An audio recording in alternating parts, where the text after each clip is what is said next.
I'm going to strangle someone. Why is it doing this? All right. Let's see if that worked. I'm going to strangle somebody. All right. Now it's live. Okay. That was the weirdest thing. So I gotta hit go live in the studio on X, and then I gotta post it on there. Now it's working. Okay, let's jump into it. What the fuck, dude? How dare I? Oh, Anne. Oh, Anne. Oh, Anne. Anne just does not like Trump. She is not a fan. Anne's not a fan. Anne's not a fan of the Trumpster. It's all good. He's not for everybody, that's for sure. All right, well, let's see. Let's see if he sticks his foot in his mouth, or if we actually have, you know, something productive here. All right, I'm going back, guys. I'm going back because I didn't see any of this. All right, we skip through this, skip through this, skip through this. We'll catch up. We're getting ready. Skip through this. White House. It went live late, huh? Skip through this. Hall, there was. Yes. Jeff. Okay, everyone pack in. A lot of white people. Extra white people. Clapping. Back. All The right, likes here we of go. Winners. All right, let's watch. The white people clapping.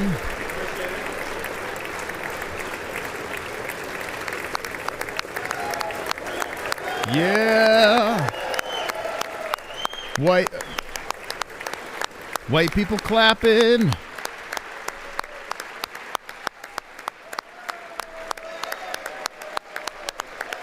A lot more clapping. More clapping. More. We need more clapping. Clap in the chat. I want to go on. Let's go. More clapping, please. We need more cowbell. Let's go. More clapping.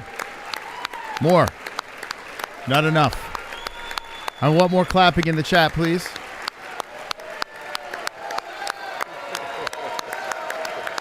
More.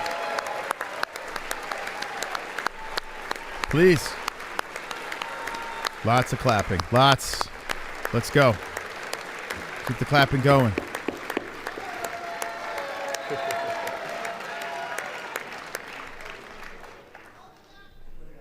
Okay, here we go. Let's see what he's got to Speaker say. Johnson, Vice President Vance, the First Lady of the United States. More clapping. More. More. More.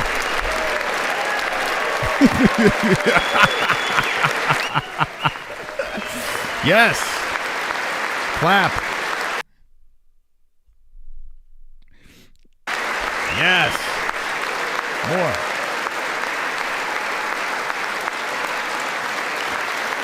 Please. Members of the United States Congress, thank you very much. You're welcome. And to my fellow citizens, America is back. Yeah. Yeah, yeah. Hey, Smokey.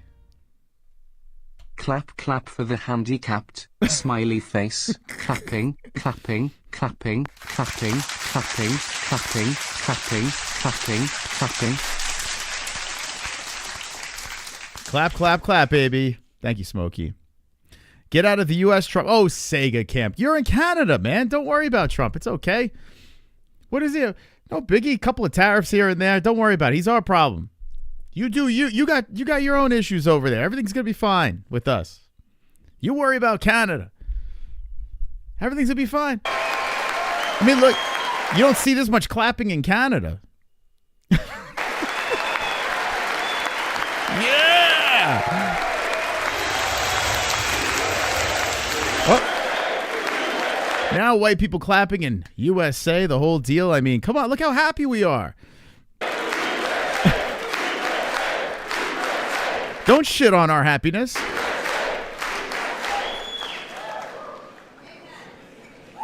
"6 weeks ago, I stood beneath the dome of this Capitol and proclaimed the dawn of the golden age of America. From that moment on, it has been nothing but swift and unrelenting action to usher in the greatest and most successful era in the history of our country. We have accomplished more in 40... Canada's not for sale. Don't worry, we don't want it. He was just messing with you guys. So Mike Myers wearing that shirt and everything like that, he's just messing with you guys. He's not going to freaking... He's not going to buy Canada. If it gets that bad where you guys got to... We got to buy Canada, then, I mean, you got more on your... Why do you Canadians believe that? What the hell's going on here? No one wants Canada. No. Why do you think we want... 3 days than most administrations accomplished in 4 years or 8 years, and we are just getting started. That's right. What's the over-under and how many times they stand up for him?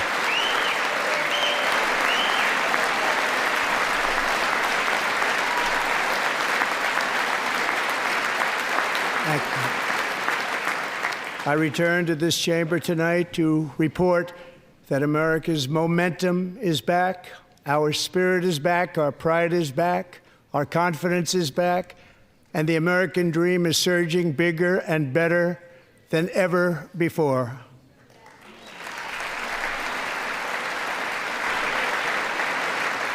The American dream is unstoppable, and our country is on the verge of a comeback, the likes of which the world has never witnessed and perhaps will never witness again.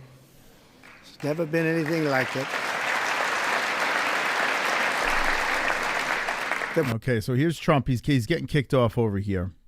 Ozzy Cat says, nothing we can do but wait and see. We need to unite as a country. This division is what's... Yeah, I don't get it, man. Why can't we just, like, wait this out and see what happens? Why are we panicking? Nothing happened yet. Nothing happened. He just got started. We need to all calm down. Listen, if you don't like him, that's fine. I have no problem with you guys not liking him because I'm not the biggest Trump guy.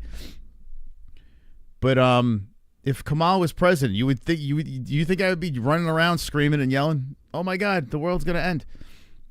Just calm down. Let's see how it plays out.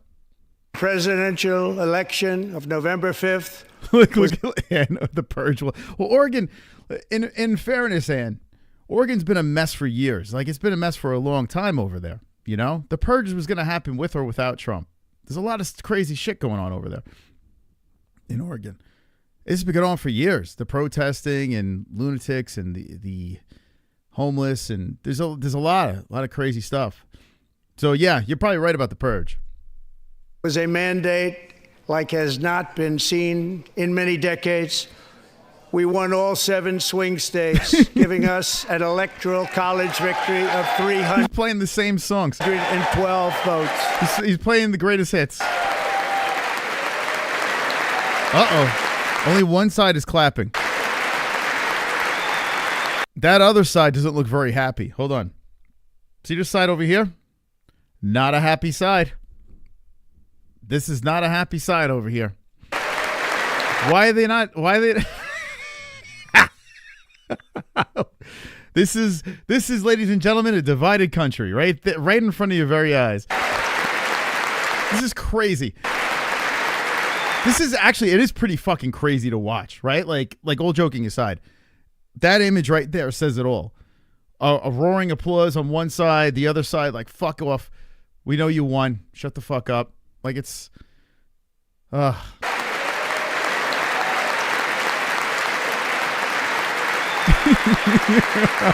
at this. It's so crazy. We won the popular vote by big numbers and won counties in our country. Whoa. Whoa.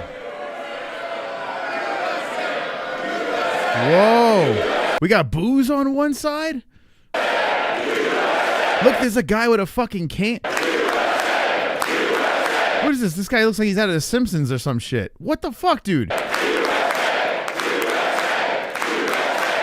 And now the other side is clapping in their face. Whoa. Dude, this is insane. Dude, this is okay. I got to say this. I didn't expect this is fucking nuts. This is crazy. Wow.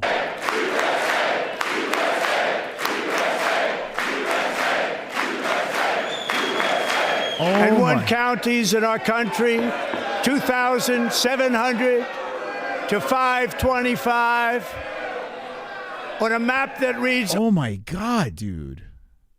Dude, this is all right. All right, listen. This is fucking nuts. This is madness. This is absolute madness. What is going on here? Almost completely red for Republican.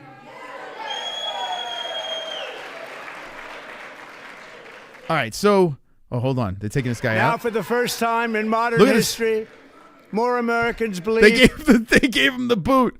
Oh my God, dude, this is crazy. This is crazy to watch. Have we ever seen this? This type of fucking divide? It's on both ends. Like all joking aside, it's on both ends. There's a bunch of sore losers on one side, and then there's stabbing them over and over again on the other side, like sore winners. Really, I mean, let's be serious here. It's a very sore way of winning. You know, and he is the president. I will not completely fucking rub his balls. He is the president. He should fucking calm this shit down. You know. We need to. Okay, we got it. You won. You rubbed it in everyone's face. We got it. Let's bring the country together now. Hopefully, he ties us in a beautiful bow.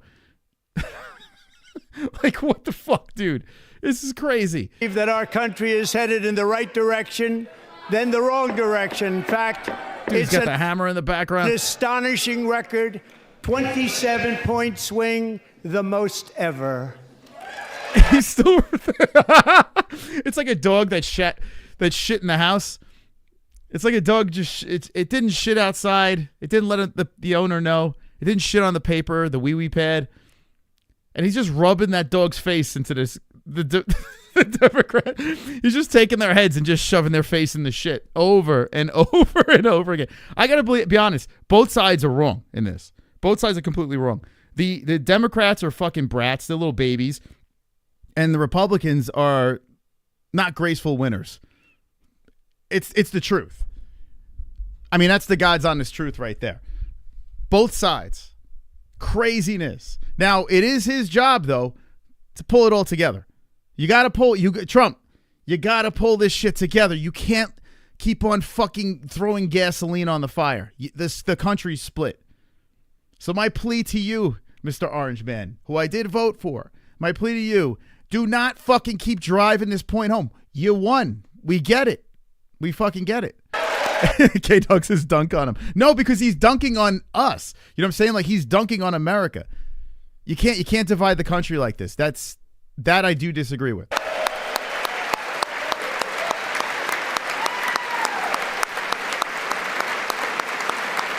Oh my God, dude. This is crazy. Likewise, small business optimism saw its single largest one-month gain ever recorded. Mr. President. A 41-point jump. Wow.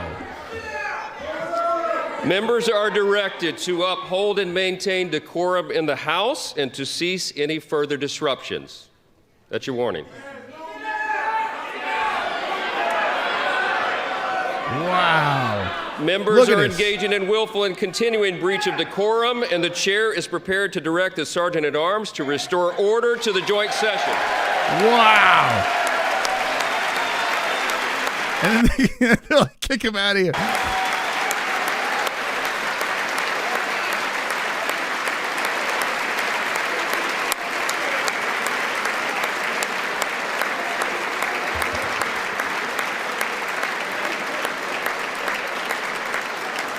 Wow, man. Mr. Green, take your seat. Take your seat, sir. Take your seat. Look at this guy. Finding that members continue to engage in willful and concerted disruption of proper decorum, the chair now directs the Sergeant-at-Arms to restore order. Remove this gentleman from the chamber. Jesus Christ. I did not expect this. Dude, I'm fucking... This is craziness. It's like a room full of children. The whole room is acting like a bunch of fucking children. These people are running this country. These people are like, they have some sort of say in some sort of way. Dude, what is going on, man? Wonderful, wonderful. Jesus. Most they charged him with crimes, tried to bankrupt him. They lied about him with the Russes, so fuck them. So the story is, and thank you 206. Let me put this up top. I appreciate the donation, man. I appreciate you very, very much. I'm getting the fucking, okay, I got to keep it down. I get it. Okay. Listen, there's two things going on here. I truly do believe the reason why Trump is really leaning into this crap is because they did try to tear him down because of people. There's a lot hanging over their heads, and Trump wants to expose everybody. Now, bravo to Trump for doing that or trying to do that, but there's a way to do it. You can't just keep on rubbing their faces into this shit and keep on putting gasoline on the situation. You know what I'm saying? If we find out, let me ask you this. If they were trying to bury Trump because Trump is going to rat everyone out, what would you guys say? You know, the people on the left side. If everything gets like unleashed and we find out that there's some fucking bad people out there that were literally destroying this country and trying to bury Trump because he was going to rat them all out, Epstein list, etc. Then what do you say? Like, we got to calm down. We got to get all the fucking information. We can't act like these babies. We can't. We got to see how this plays out. We need it, you know what I'm saying? And they need to fucking pull this shit together. You can't be having this sort of situation, this whole Congress shit go on where both sides are acting like children. Like, this is nuts, man. This doesn't give us the right to act like a bunch of children too and fucking start screaming at each other and arguing with each other and say, yeah, but this one did that and that one did this. We need to fucking let this play out. But I do to back what I was saying before, I do think that Trump has to kind of chill a little bit. He does. We get it. You won. You can't just keep on digging it into them. Expose them. Release all the fucking documents. Get all this shit done. Settle this fucking war with the Ukraine and Russia. But, you know, figure out whatever the hell this tariff situation is and how you plan on fixing this country and keeping everything in-house. Execute it. Do not put gasoline on the fire. And I think I'm being fair here. I think I'm being fair on both sides. You know? I don't think there's what are we going to get out of like screaming on social media and yelling and this and that, and you're acting like these fucking morons.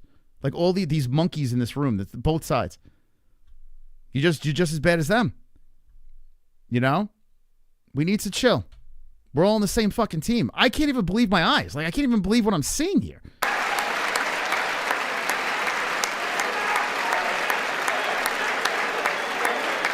Look at this fucking guy.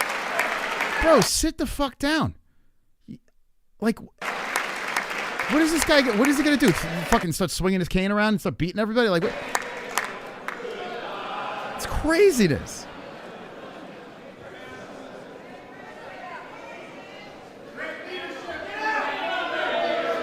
Go.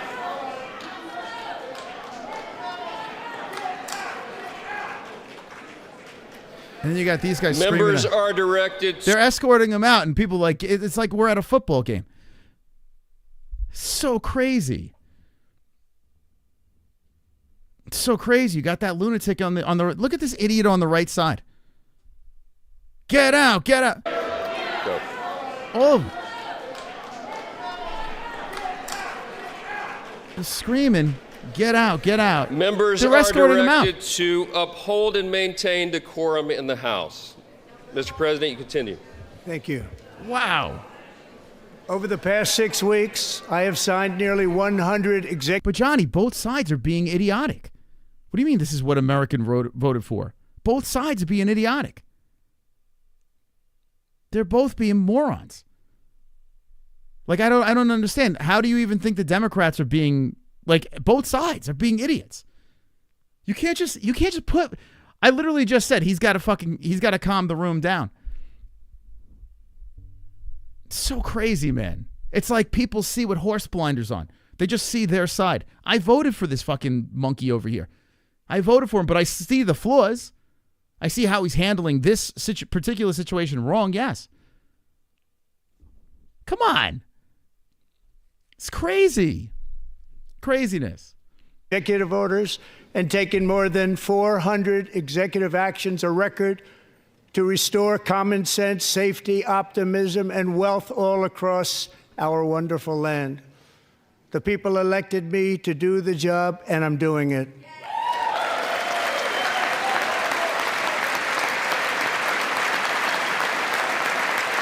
So crazy. And you know, they've recorded like this on purpose. They wanted to make damn sure that you saw the divide in the country right here. Let's amplify it.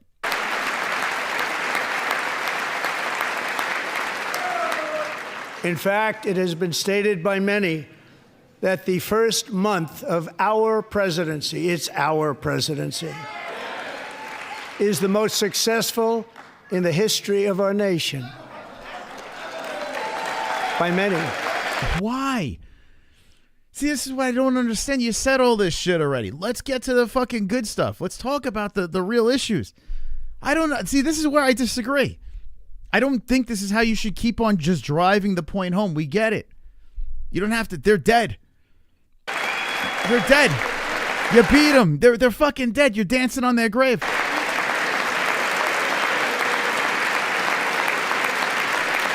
It's literally a revenge tour. And what makes it even more impressive is that, do you know who number 2 is? George Washington. How about that?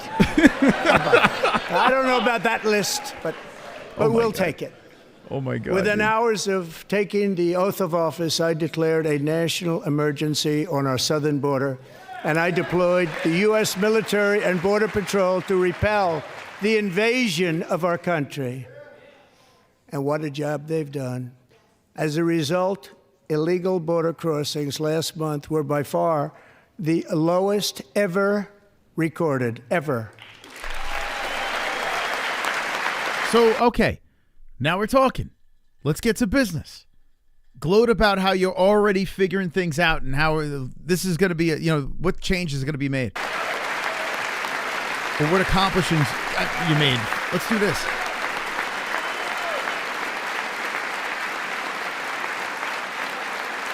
They heard my words and they chose not to come. Much easier that way. In comparison, under Joe Biden, the worst president in American history, there were hundreds of thousands of illegal crossings a month, and virtually all of them, including murderers, drug dealers, gang members, and people from mental institutions and insane asylums, were released into our country. Who would want to do that? This is my 5th such speech to Congress. And once again, I look at the Democrats in front of me, and I realize there is absolutely nothing I can say to make them happy or to make them stand or smile or applaud. Nothing I can do. I could find a cure to the most devastating disease, a disease that would wipe out entire nations, or announce the answers to the greatest economy in history, or the stoppage of crime to the lowest levels ever recorded. And these people sitting right here will not clap, will not stand, and certainly will not cheer for these astronomical achievements. They won't do it, no matter what. Five times I've been up here. It's very sad, and it just shouldn't be this way.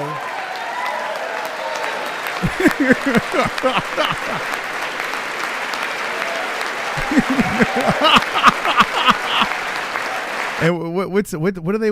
Musk steals? They have signs. Musk steals. Look at these fucking weirdos.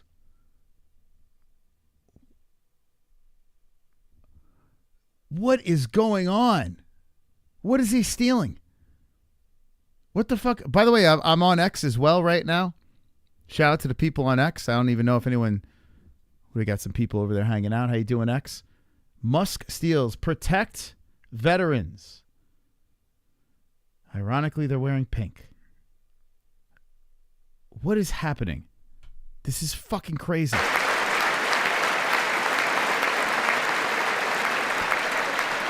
What is? Can you guys explain to me in the chat what the hell is Musk stealing? Yeah, we got to hope for the best. That's it. What is Musk? Fill me in on this. I don't know. What is he stealing?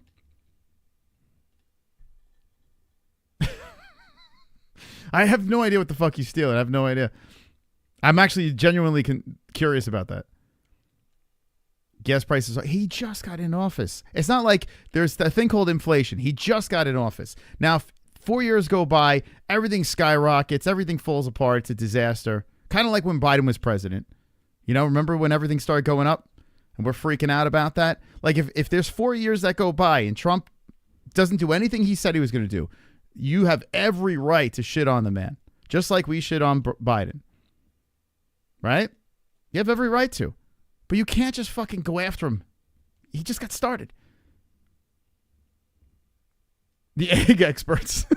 Yeah, you can't just reverse it right away. That's just not how life works. Stealing money? It's not a big mystery. What money, Alexander? What money are you talking about? What money is he stealing? Give me the facts on this. What money is he stealing? I don't understand. Because he's putting rocket ships up in space and doing some weird space shit. Like, I don't understand. I have no idea.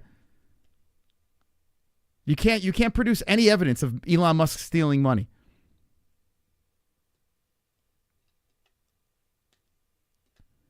His tariffs will cause. How do you know? Like, we don't know. I mean, we got to let this play out. Drill, baby, drill, he says. Let's see how that plays out. I mean, this is the thing. Like, we're all panicking here.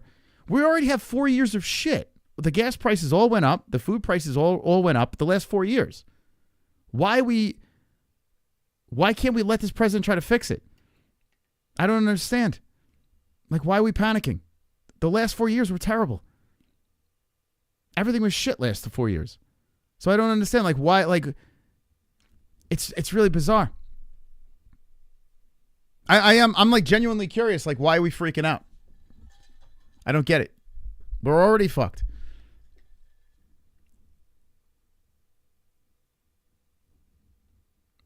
Oh, yeah, Johnny Smith, the tariff expert in the chat.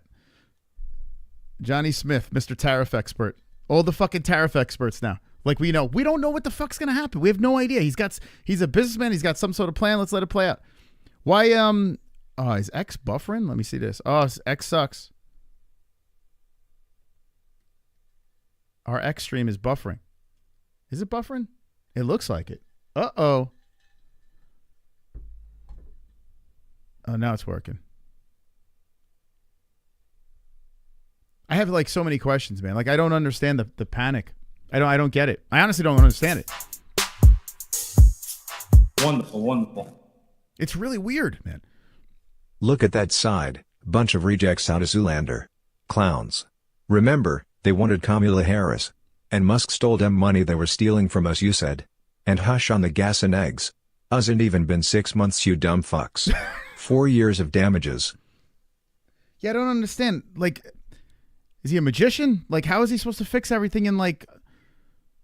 He just got in. I don't get it, man. Like, I say we gotta let this play out. We can't panic. Like, I'm not... My brain is not built to panic. That's just not how it is. If I thought that way, the MMA holes would never be anything. I'd be panicking left and right about... And I would just give up. You know what I'm saying? I would have gave up on relationships. I would have gave up on everything. Why are we panicking? We gotta fucking let this shit play out. Very strange. My X stream is buffering right now. I'm not panicking. But I see a buffer on it. Who the hell knows? It is, listen, this is alarming. how both sides are acting here. Both sides. I'm not just saying the left side. Both sides. Like this is. And thank you, Sonosi, for the donation. This is a bunch of retardation over here. Musk steals. Okay, that's great. So Democrats sitting before me, for just this one night, why not join us in celebrating so many incredible wins for America? For the good of our nation, let's work together and let's truly make America great again.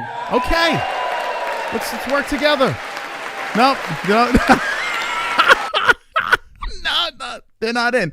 Let's work together. Okay. No.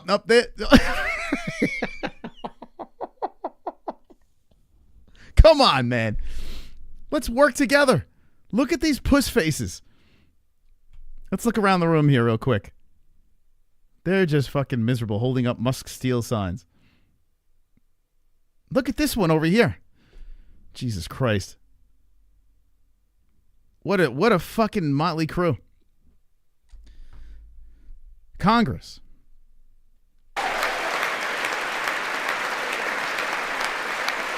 Oh.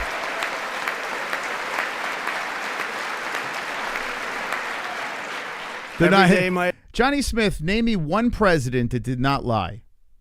I'll wait. Give me one president that did not lie. Every president lies. It's called being a politician. They get where they are because of lying. They all lie. They all lie their way to the top. They connive. They backstab. They all lie. All politicians lie, right? They all bend the truth. So you're saying they're not clapping because he lies? They all have lied. What are the lies were we talking about? What are the lies you bringing up? Is the purple hair seeping into your fucking brain? Like grow up. This is retarded. Let's move forward. Honest Abe.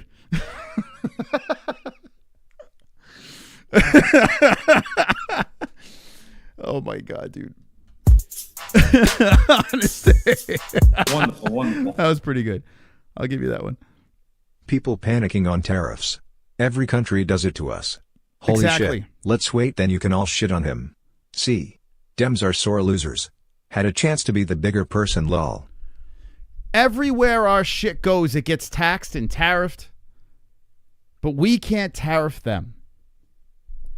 Make this make sense to me, please. All the other countries are doing it, no problems, right? The minute we start tariffing, it's the fucking end of the world. Right? But we're the goody two-shoes, right? We're supposed to just give everything in all different directions, you know? We're just supposed to give, let everyone across the border. You know, like, is that what we're supposed to do? Like, no. Got to eventually start thinking about ourselves, no? My administration is fighting to deliver the change America needs to... Imagine, yeah, Greta Thunberg flies in with the parachute. By the way, this is all Pale's fault because I wasn't going to go live and do this. I didn't even know this was on tonight. I had no idea. And he slipped into the DM and put, so if anyone is hostile right now in the chat about this, I wasn't even going to do this. I didn't even know he was speaking tonight. I was going to watch a movie with Jess. And then I was like, well, this is probably going to be interesting. I didn't think it was going to be this interesting. This is definitely more interesting than I thought it was going to be. Bring a future that America deserves, and we're doing it. This is a time for big dreams and bold action. Upon taking office, I imposed an immediate freeze on all federal hiring, a freeze on all new federal regulations, and a freeze on all foreign aid. Okay. Come on. What's wrong? I terminated the ridiculous Green New Scam. I withdrew from the unfair Paris Climate Accord, which was costing us trillions of dollars that other countries were not paying. That sounds pretty good. I guess those are lies, right? I withdrew from the corrupt World Health Organization. World Health Organization. Why in the world will we be part of World Health Organization? Shouldn't we be worried about the fucking health within our country? So we withdrew from that. How is this these are good things, no? I mean, I guess if you're outside the U.S., and there are a lot of people outside the U.S. I see on X freaking out about Trump and this and that.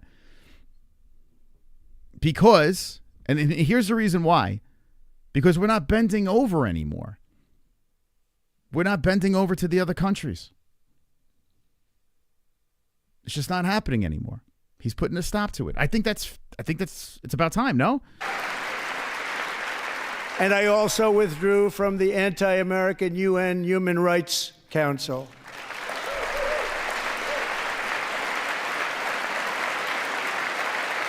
We ended all of Biden's environmental restrictions that were making our country far less safe and totally unaffordable.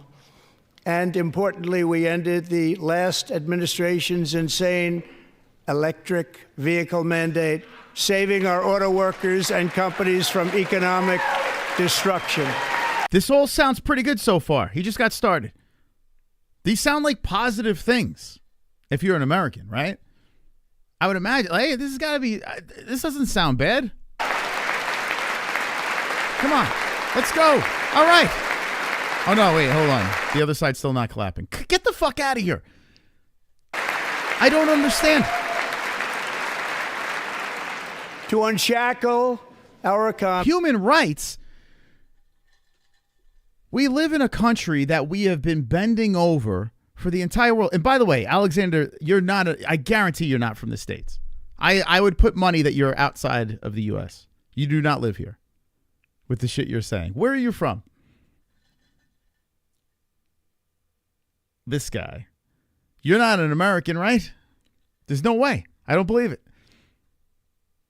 You want that free stuff, right? Outside. There's no way. You can't be an American if you're anti what the fuck he's saying right there.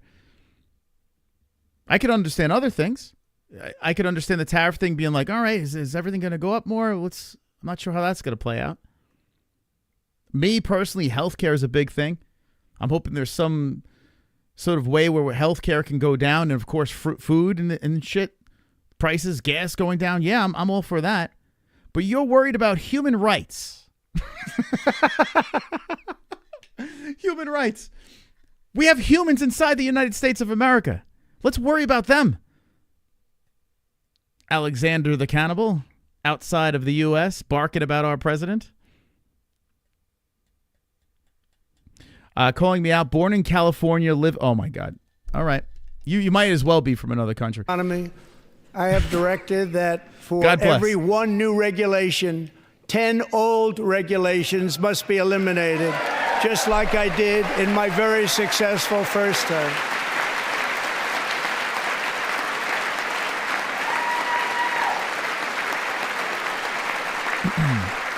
And in that first term, we set records on ending unnecessary rules and regulations like no other president had done before. We ordered all federal workers to return to the office. They will either show up for work in person or be removed from their job.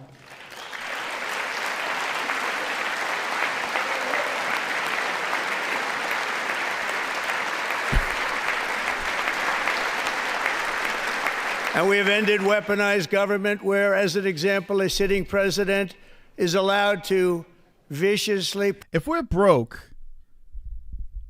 over here, if we're just hemorrhaging money, what the fuck are you worried about human rights outside of the United States of America? Why are you, all of the things that we're financing outside of this country, just dumping money in all different directions, and we're broke? Does that make any fucking sense? Human rights. Jesus Christ. Go hug a tree. Wonderful, wonderful. Go fucking hug a tree when you're broke. Everyone's broke. I might have to clean up my Instagram followers, lol. I don't have many, but I can't let my account get bombed nonstop by anti-Trump shit. Don't take it personal. Growing heart. Yeah, I don't know. We just can't take it too serious though, man. We just can't. We really can't. We gotta let it play out. Both sides. We're all. I don't understand. We're all on the same fucking team. This is the dumbest shit I've ever seen in my life. And I've been on both sides. I've said this before in other streams. I was very heavy liberal when I was in New York, and I was on your side, guys. I was there for many years. And I literally got just ejected from that side. It's just mind-numbing stupidity year after year has literally just removed me from that side. Like forced me out of that side. I couldn't even stomach the fact that I was on that side anymore. Because it was just like I couldn't handle this stupidity. It's crazy. And listen, there's a lot of stupidity on the right side. I see it. I even see it on this situation here. There's a lot of stupidity, even from the president. But we gotta be on the same team, man. We have to. We can't be yelling and screaming at each other. We gotta laugh at this shit. And hopefully, it's better than the last 4 years, and hopefully the next president is better than these 4 years, and we just progressively start getting better. That's what we have to hope for. Hope, like Obama, right? Hope. CBD. CBD. CBD. CBD. CBD. CBD. CBD. CBD. CBD. CBD. CBD. CBD. CBD. It helps with healing process and inflammation and stuff like that. So you want to get these for before or after the fire training and make your life a better place. Let's go, pal. And you're all welcome. Let's be honest for a minute. These politicians don't give a fuck about any of us. It's true. They wouldn't be there if they didn't have something to gain. Just legalize weed, tax it, and make America stoned again. Yeah, there we go. See, there we go. That's what I'm talking about. Now we're on the same page. At the end of the day, yeah. Because if you think about this, even if Trump does things that are, that does help the country, and if he does things that fuck up the country, right? Either way, it doesn't matter. He's on a revenge tour, and he's being very selfish in the way he's handling a lot of the situations where constantly he's bragging, about this big victory, the best victory ever, blah, blah, blah, right? So that's very childlike. We gotta worry about what's under our roof. We gotta hope for the best. That's it. We have a voting system in place, right? And hopefully it's legit. Hopefully, there's no corruption on either side.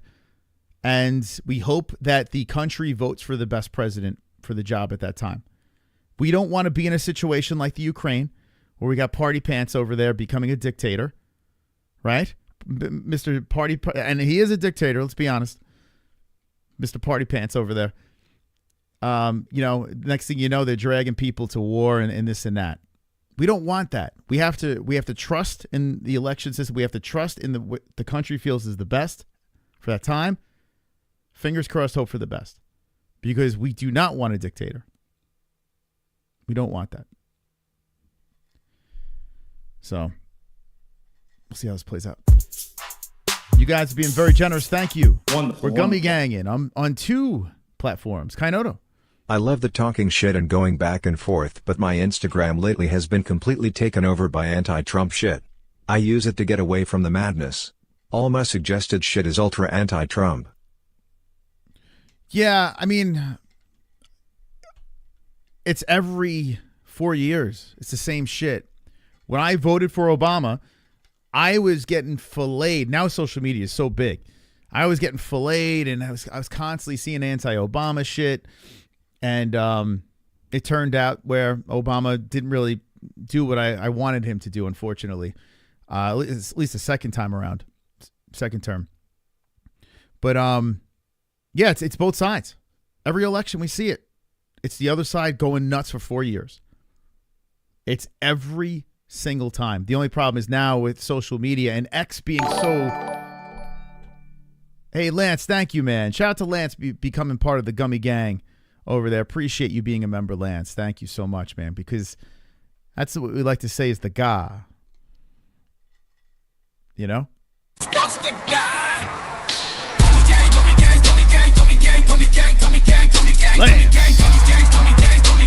Thank you so much, Lance. Yeah, we're acting like this is brand new. It's every president, unfortunately. Every single president's the same shit over and over again. Anyway, shout out to X right now. We're live over there as well on top of YouTube. Make sure, regardless, subscribe to the MMA-HOLES on YouTube. That's where it's at.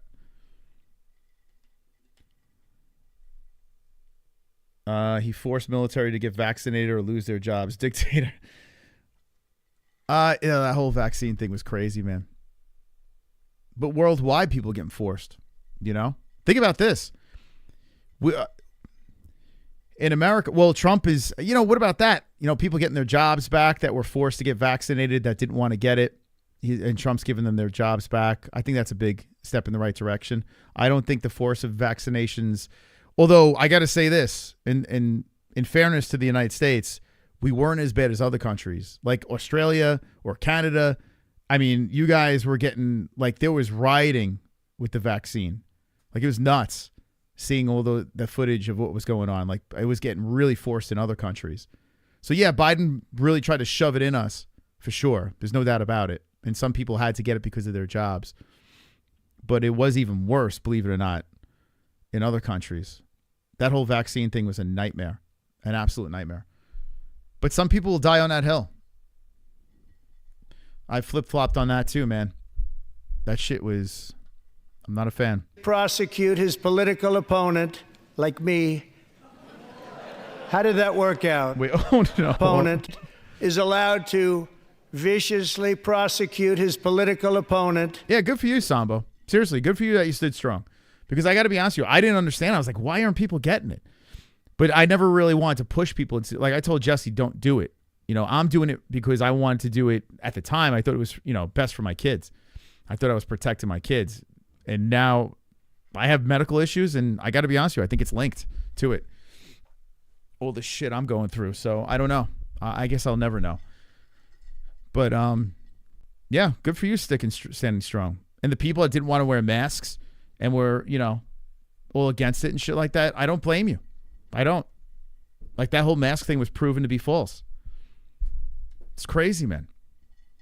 It's crazy. But I have an aunt that worked in the hospitals, and, you know, to this day, she stands by all that stuff. I don't think we're ever really going to know. There'll be a Netflix documentary. Someday there'll be a Netflix documentary, probably when we're all dead. And everything will get, you know, exposed. And people are like, remember when that happened? Like me. How did that work out? Not too good. Not too good. Wait, hold on. Hold on a second. What was he saying? Did weaponized government where, as an example, a sitting president is allowed to viciously prosecute his political opponent, like me. How did that work out? Not too good. Not too good. I mean, you have to admit, this guy was dragged through the ringer. Like, they tried everything they could do to lock this man up because they didn't want him to be president again. I mean, they were doing and it completely backfired. So, I mean, now he's the president. You probably shouldn't be saying shit like this, but if you were in that situation, I got to be honest with you, if I was in that situation, I'd probably be dancing on them right there too. I'd probably be dancing as well because, you know what I'm saying? Like, they tried everything they could. He's basically like, how you like me now? You know, like, I mean, I can't blame him. I can't blame him. And I have stopped all government censorship and brought back free speech in America. It's back. Now, who doesn't like that? Like, everyone is saying things. We can disagree. It's fine. Everyone's entitled to their opinion. No one's getting canceled. You can go on X and do whatever the hell you want over there and say whatever you want. You don't have to worry about being banned. And I mean, there was a time where Twitter was a nightmare. You couldn't say anything without getting nuked. Facebook the same, and I can't stand Facebook. Who the fuck in their right mind is against free speech? Because let's be serious here. The Democrats are clearly against free speech. One of the massive reasons why I switched sides with the line of work I do. Could you imagine if it kept going in that direction? I wouldn't be able to say retard. I wouldn't be able to say midget. Wouldn't be able to say any of that cool shit. I wouldn't be able to show my titties. I could do whatever I want now.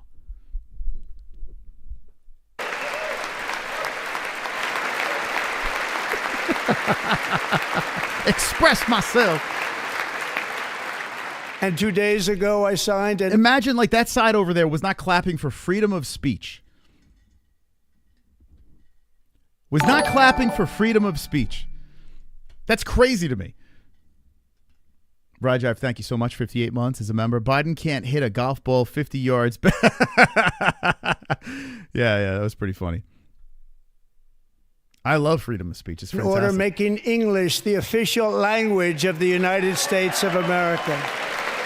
It wasn't?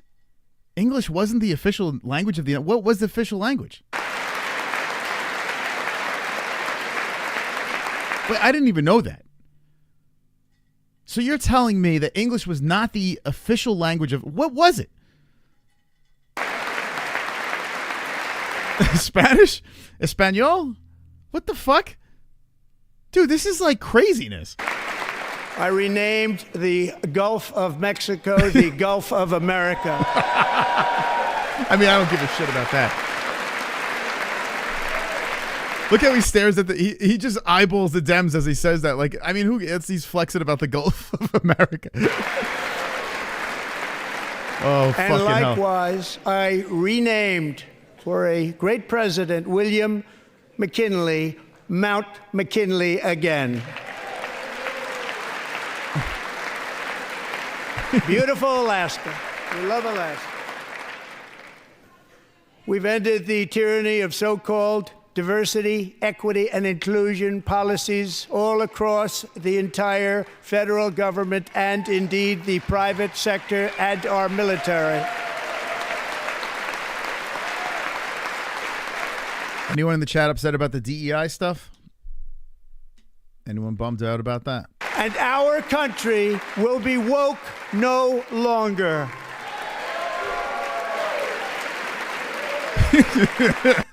Oh boy, Democrats actually turned so many Dems against them. It's wild. He won every swing state. That is crazy.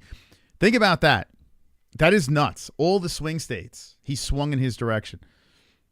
It's just, and all that is, it's not because people are pro-Trump. Let me make this very fucking clear. It's not because of the MAGA cult and the MAGA movement. It's because people were sick of the nonsense. I promise you, I'm one of those. I am not a Trump fan. I think he's funny in The Apprentice. I think he was funny when he was on Howard Stern, and he spoke about Rosie O'Donnell as a pig. I thought that was hilarious. But as a president, I was concerned, and I still have concerns. But a lot of people switch sides because we got pushed in that direction. That's the problem. So if you shouldn't be mad about Big Bad Orange guy. You shouldn't be mad about him. You should be mad about this whole entire party that literally self-sabotaged. They went too far. They went way too far with everything. And that pushed all the swing states. That's as real as I could possibly be. Wonderful, wonderful. Mose, I'm such a romantic.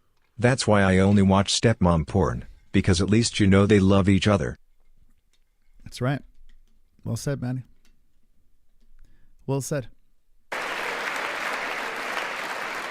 We believe that whether you are a doctor, an accountant, a lawyer, or an air traffic controller, you should be hired and promoted based on skill and competence, not race or gender.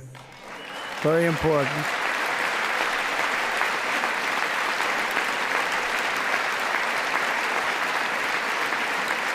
You should be hired based on merit.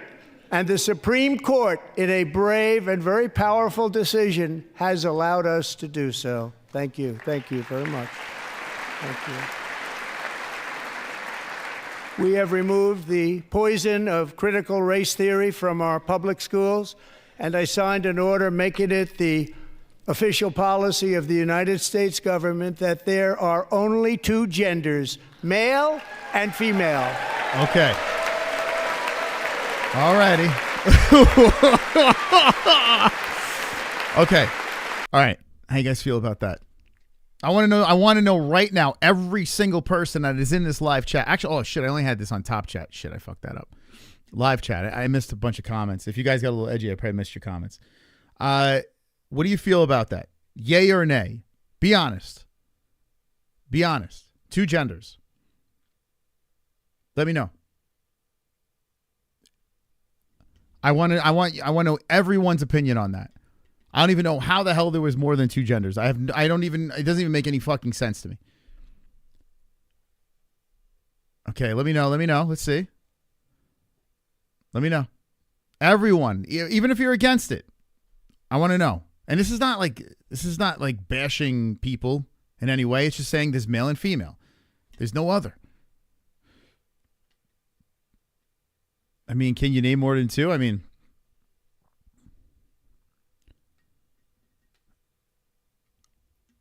did you know that there's a academic consensus that gender and sex are different? Oh my God, dude. Answer the fucking question, you retard. Answer the question, yay or nay. Why you got to be a fucking pain in the ass? Just answer the fucking question. I got to be honest. I have a gay brother-in-law, right? And I'm pretty sure he says there's 2 genders. I got to ask him. Actually, maybe I shouldn't ask him. I don't know. I'll ask Jessie, see what she says. But there's male and female. I don't know. It doesn't make any sense. Why are we going to complicate this shit? And if you want to be a transgender or do whatever the hell you want to do, that's fine. Whatever you want to do in your life, do. But like, what are we doing? Like if you have a kid, there shouldn't be other. That doesn't make any sense. If it has a dick, it's a boy. If it has a vagina, it's a girl.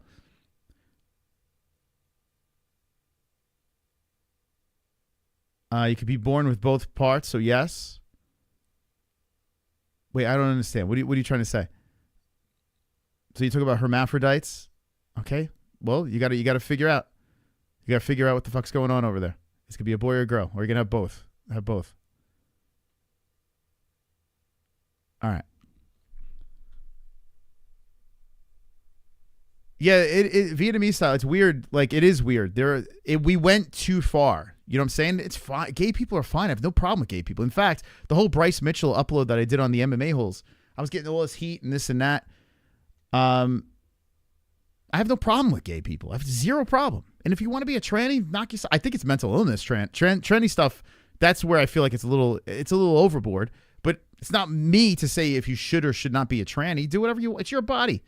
You know what I'm saying? If you want to smoke, smoke. If you want to drink, drink. I'm not going to shame you for doing whatever you want to do yourself.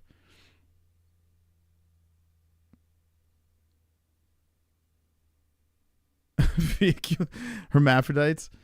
There's not enough hermaphrodites to make a new gender. Yeah, what's the percentage of hermaphrodites out there? I would love to know. Okay. No, I was just curious. And I'm like, even if you think that there should be more, just tell me why. I'm just curious. Like, why is that a bad thing that, you know, there's only 2 genders? Let's simplify things, man. We're not the brightest bunch, you know?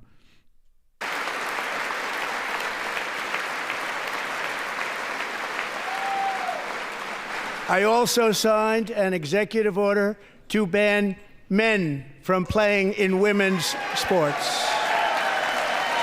Okay, I want to see who's clapping. Wide angle. Let me see the other side. I want to see the other side. Show the other side. Bro. Show the other side. Show. 3 years ago. Why didn't they show the fucking other side? You can't tell me the Democrats weren't fucking clapping for that. Peyton McNabb was an all-star high school athlete, one of the best, preparing for a future in college sports. But when her girls' volleyball match was invaded by a male, he smashed the ball so hard in Peyton's face, causing traumatic brain injury, partially paralyzing her right side and ending her athletic career. It was a shot like she's never seen before. She's never seen anything like it.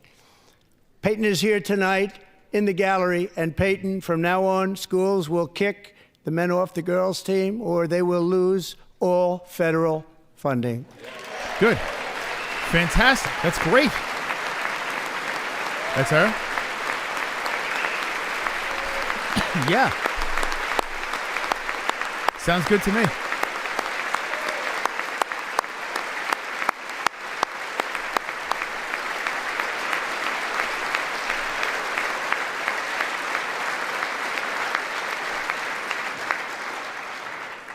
And if you really want to see numbers, just take a look at what happened in the women's boxing, weightlifting, track and field, swimming, or cycling, where a male recently finished a long-distance race 5 hours and 14 minutes ahead of a woman for a new record by 5 hours.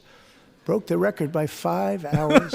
It's demeaning for women, and it's very bad for our country. We're not going to put up with it any longer. Okay. How are they not, I mean, why are they not clapping on that side? Like, I don't understand. I don't get it. Dude, look at this shit. I don't get it. Like, honestly, this makes no fucking sense. How are they not clapping? I mean, you don't have to stand. Be like, you know what? I can get on board with that.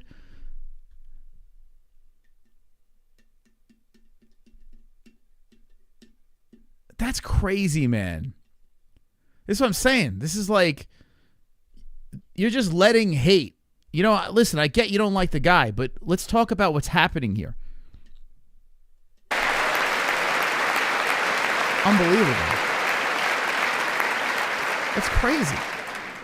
What I have just described is only a small fraction of the common sense revolution that is now, because of us, sweeping the entire world. Common sense has become a common theme, and we will never go back. Never. Never going to let that happen. Among my very highest priorities is to rescue our economy and get dramatic and immediate relief to working families.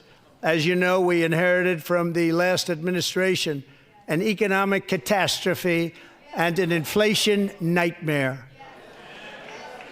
Their policies drove up energy prices, pushed up grocery costs, and drove the necessities of life out of reach for millions and millions of Americans. They've never had anything like it. We suffered the worst inflation in 48 years, but perhaps even in the history of our country. They're not sure. As president, I'm fighting every day to reverse this damage and make America affordable again. We'll see how that plays out.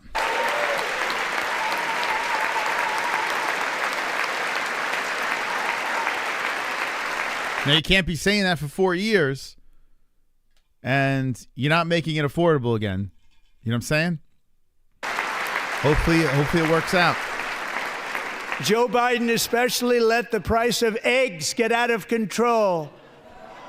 The egg price is out of control. Did someone say eggs in the chat? Here we go. Here we go.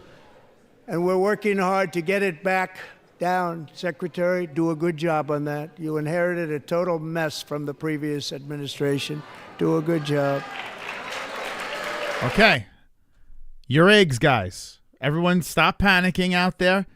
The secretary's involved in this, and he says, do a good job. And if he doesn't do a good job, you're fired, okay? You're fired. A major focus of our fight to defeat inflation is rapidly reducing the cost of energy. The previous administration cut the number of new oil and gas leases by 95%, slowed pipeline construction to a halt, and closed more than 100 power plants. We are opening up many of those power plants right now.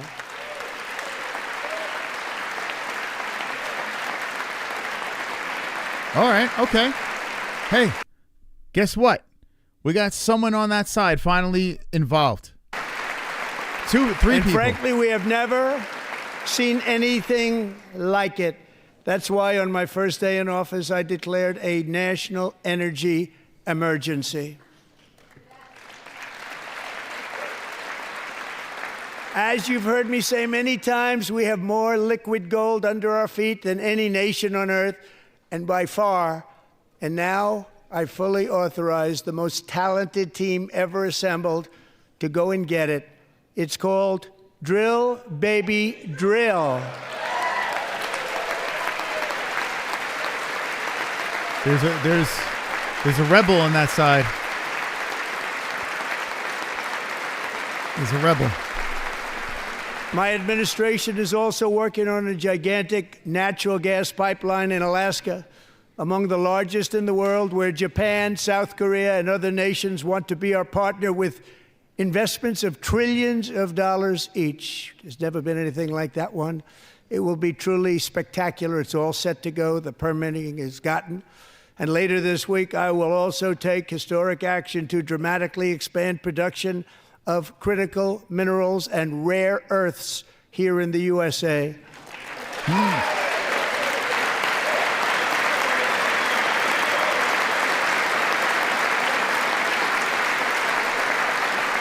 Okay. So far, so good. We've calmed down a little bit. Wonderful, wonderful. We got to get to work, though. Inflation was so high the last 4 years I got a 12.5% COLA at work. Previous high was 2%. Whoa. Thank you, Ride Drive. Thank you very much for the $2 donation. It is very, very, very nice of you to do that. Thank you. By the way, be careful because this is on X as well. It's on 2 platforms. So be careful what you say in the chat and be careful what you say in the donations. Well, you know there's lurkers on X. I see you in there. I see you. I'm watching you. Further combat inflation, we will not only be reducing the cost of energy, but will be ending the flagrant waste of taxpayer dollars. The waste of taxpayer dollars. That's nothing to clap about, right? And to that end, I have created the brand new Department of Government Efficiency, GOGE. Perhaps you've heard of it. Perhaps. Now they gotta pick up the Elon signs. Here we go.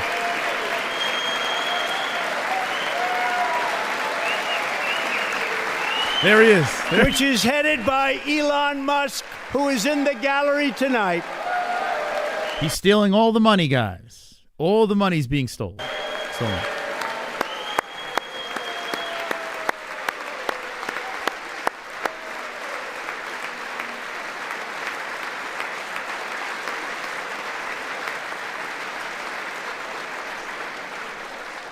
Thank you, Elon. He's working very hard. He didn't need this. Wait, didn't they say that Trump and Elon were going to break up by now? Wasn't that the prediction? They were going to be button heads and not together, not dating each other anymore. They seem like they're happier than ever together. What happened to that prediction? Remember everyone was yelling and screaming, oh, those two, they're not going to last. Seems like they're just fine. Seems like they're working together, no problems, no issues. When are they supposed to split? He didn't need this. Thank you very much. We appreciate it. Everybody here, even this side, appreciates it, I believe. They just don't want to admit that. Just listen to some of the appalling waste we have already identified. $22 billion from HHS to provide free housing and cars for illegal aliens. $45 million for diversity, equity, and inclusion scholarships in Burma. $40 million to improve the social and economic inclusion of sedentary migrants. Nobody knows what that is. $8 million to promote LGBTQI+ in the African nation of Lesotho, which nobody has ever heard of. $60 million for indigenous peoples and Afro-Colombian empowerment in Central America. $60 million. $8 million for making mice transgender. This is real. All right, guys. Let's hear the... Those are lies. They're all lies, of course. All lies, right? I mean... $32 million for a left-wing propaganda operation in... You know, no one's backing... No one's going to bat for that. Everyone's just like, no, that's a lie. It's not real. That's not true. Why the fuck is he going to make that shit up? Like, if anyone can fact-check something, that's something that they're going to be able to fact-check. You know, they're going to look into that. That's craziness. You know money was going in all different directions because of humanity, right? Let's circle back around to that other fucking lunatic in the chat. Humanity. We need to be humane. Right? I mean, it's got to stop. Moldova. $10 million for male circumcision in Mozambique. $20 million for the Arab Sesame Street in the Middle East. It's a program. $20 million for a program. $1.9 billion to recently created Decarbonization of Homes Committee, headed up, and we know she's involved. Just at the last moment, the money was passed over by a woman named Stacey Abrams. Have you ever heard of her? A $3.5 million consulting contract for lavish fish monitoring. $1.5 million for voter confidence in Liberia. $14 million for social cohesion in Mali. $59 million for illegal alien hotel rooms in New York City. The first thing a businessman does, he looks at the books and he says, okay, where is the money going? Why are we so broke? What's happening here? Why is it going in these directions? And then you start fucking snipping that away. Anyone that runs a business understands, right? Like, or anyone that balances a checkbook, or anyone that, you know, is trying to figure out, okay, where's my spending going? Why am I'm making this much money, but why can't I afford this, this, and this? And you start breaking things down. You're balancing your checkbook. Every person should be doing this, right? Not everyone does. You would think the people that run this country would say, hey, we got to cut corners somewhere. The fact that this motherfucker, that they let all this shit happen, and this motherfucker goes in there and finds all this shit, that's just proof of incompetence.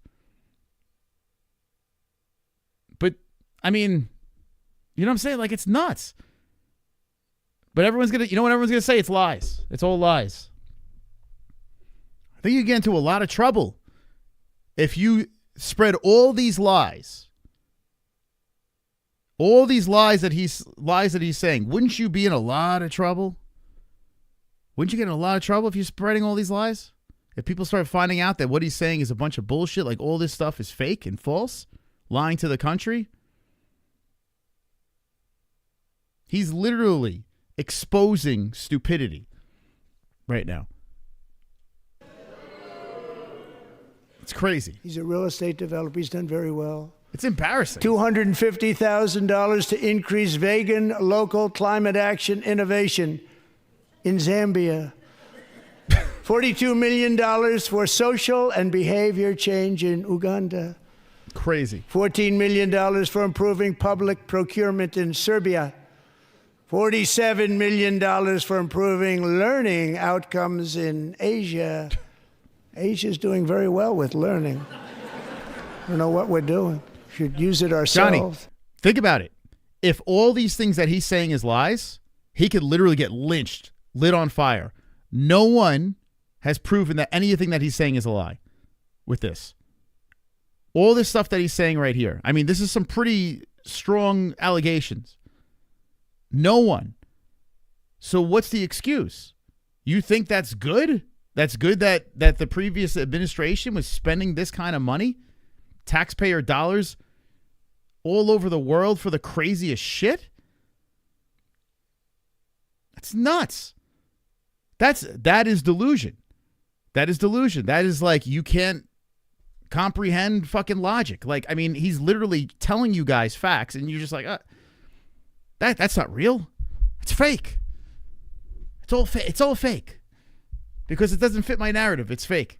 The president's literally exposing this shit. And if a list pops up and he starts nuking all these motherfuckers that are on the Epstein list and all this shit, what's going to happen when he drops that MMA-80 in the pond and everyone starts fucking blowing up there? We going to say that list is fake? Is that the next thing? Every time he exposes people. And the reason why he's exposing is because they tried to drag him down and arrest him and lock him up for life. So what is he doing? He's going in guns blazing. You may not like the approach, and I totally understand because he's a smug prick. He really is. There's no doubt about it. That he's made some questionable decisions as a businessman. But he is literally exposing the previous administration. And it's wild to me that people will just live in denial and say, no, it's lies. Rat circumcision. There's no way that, why would It's a lie. You don't think that the fucking people go out and be like, oh yeah, you know what? He is lying about that. No one's exposed him for lying about that shit. It's crazy, man. It's mind-boggling. And $101 million for DEI contracts at the Department of Education, the most ever paid, nothing even like it. Under the Trump administration, all of these scams, and they're far worse, but I didn't think it was appropriate to talk about them. They're so bad. Many more have been found out and exposed and swiftly terminated by a group of very intelligent, mostly young people, headed up by Elon, and we appreciate it. We found hundreds of billions of dollars of fraud.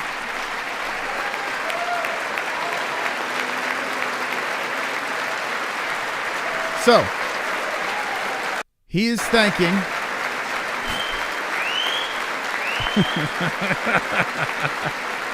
Is he thanking Elon? Is he thanking Elon right there? Why do you think everyone's holding on the Democratic side? Elon steals, Elon's this, Elon's that. Because Elon is smart enough to help him expose these motherfuckers. So what is everyone trying to do? They're trying to bury this motherfucker. Because he's exposing all the fucking lies. He's the devil. Elon's the fucking devil. That's what they're going to try to brainwash you guys. Because your team didn't win. So they're going to sit there with their fucking signs. Elon steals this. Elon does that. They're going to try. Now they're going to try to fucking bury Elon. Because he's helping Trump expose everybody. What do you think? These guys could hate each other. I mean, they're clearly helping each other. So listen, like Johnny, what's your retaliation to this? Or anyone out there that thinks that, you know, all these things are great things that were being done in the country. All these things that are being exposed, money going in ridiculous directions. You know? I'm kind of disgusted, to be honest. Like, I'm disgusted in the fact that it's like a party that I actually was, I mean, I was always an independent, but I always leaned towards the Democratic side for many years. And a party that I did support, and I was a big supporter of Obama. And then now finding all this nonsense out. You know, like, it's disgusting. It's repulsive. I don't understand how the fuck you could defend that side. I have no idea. I have no idea. But it's not about right or left right now. Like I said before, we go full circle. It's about we gotta play as a team. Trump is throwing all this shit out there. He's got to keep on fucking hammering this nail in because apparently we're still gonna stay divided, I guess. I don't fucking know. It's sad, man. It's a sad thing to see. It's disgusting. Back the money and reduced our debt to fight inflation and other things. Taking back a lot of that money. Vietnamese style, you're a registered Democrat? And you voted what? You voted right?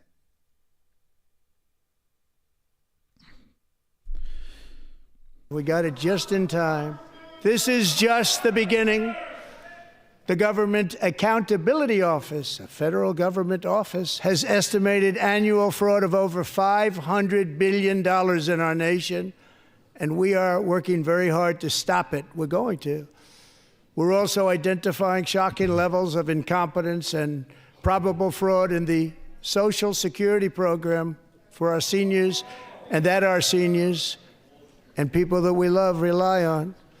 Believe it or not, government databases list 4.7 million Social Security members from people aged 100 to 109 years old. Here we go. Now, okay, we heard this whole song and dance, right? It's crazy. It is crazy. Does he talk about Zelensky? Anyone that watched the whole thing already?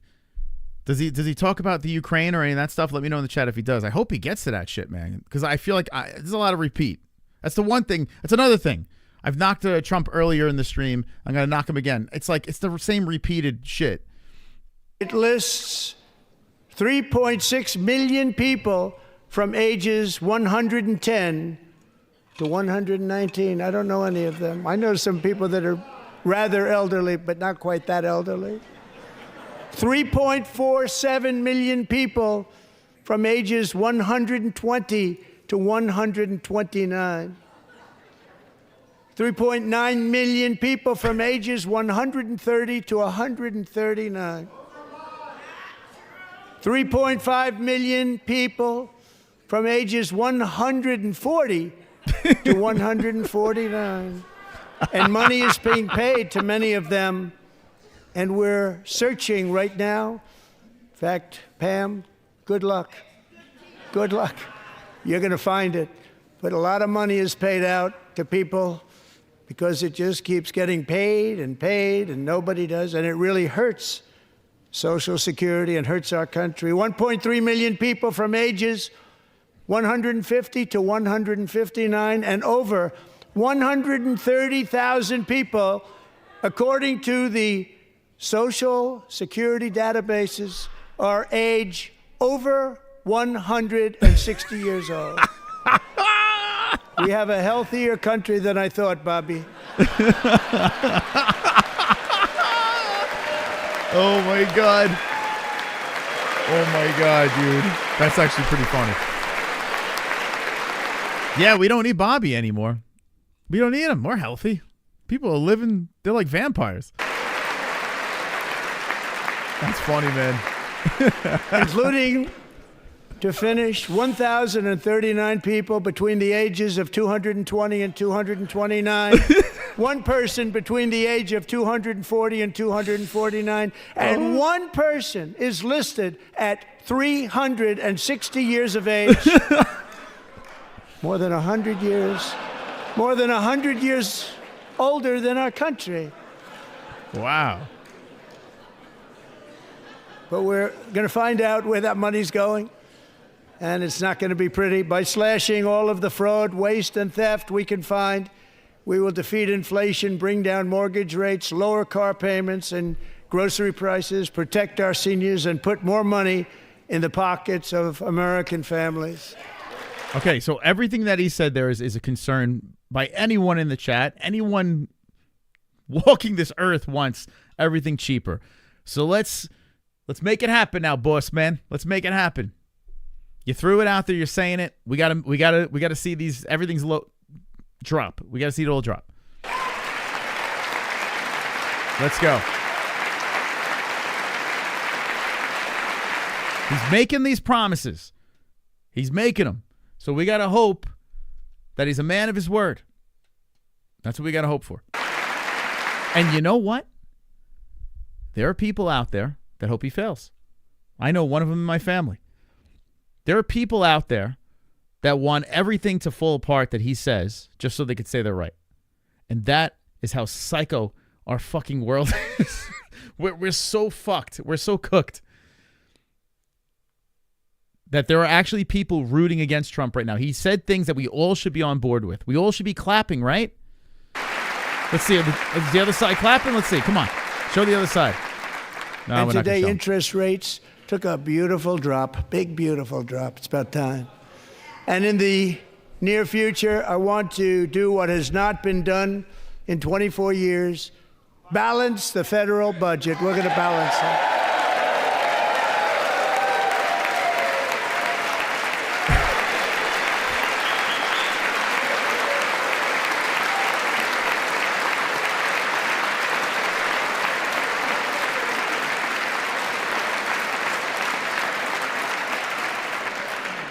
With that goal in mind, we have developed in great detail what we are calling the Gold Card, which goes on sale very, very soon.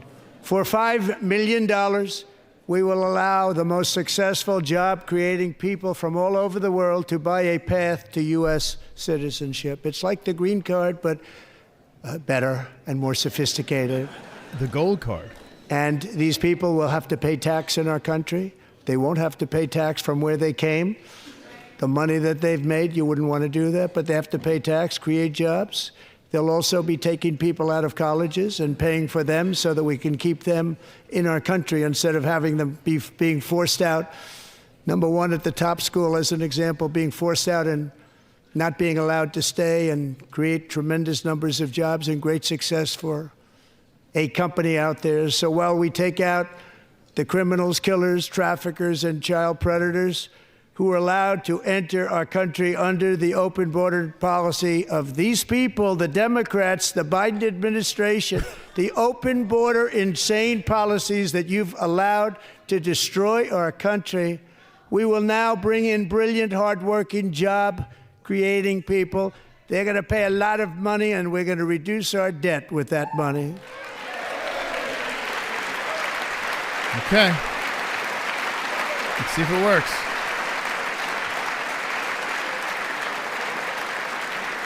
Americans A plan. We're hearing plans. Hopefully these plans work. Have given us a mandate for bold and profound change. For nearly 100 years, the federal bureaucracy has grown until it has crushed our freedoms, ballooned our deficits, and held back America's potential in every possible way. The nation founded by pioneers and risk-takers now drowns under millions and millions of pages of regulations and debt. Approvals that should take 10 days to get instead take 10 years, 15 years, and even 20 years before you're rejected. Meanwhile, we have hundreds of thousands of federal workers who have not been showing up to work. My administration will reclaim power from this unaccountable bureaucracy, and we will restore true democracy to America again.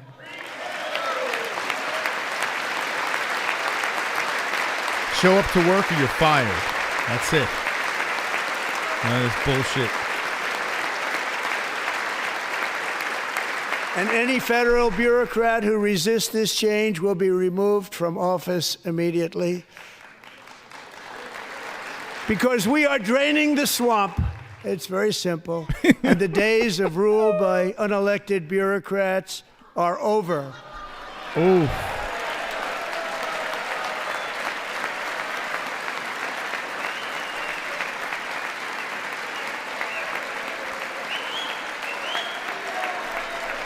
Sounds good to me.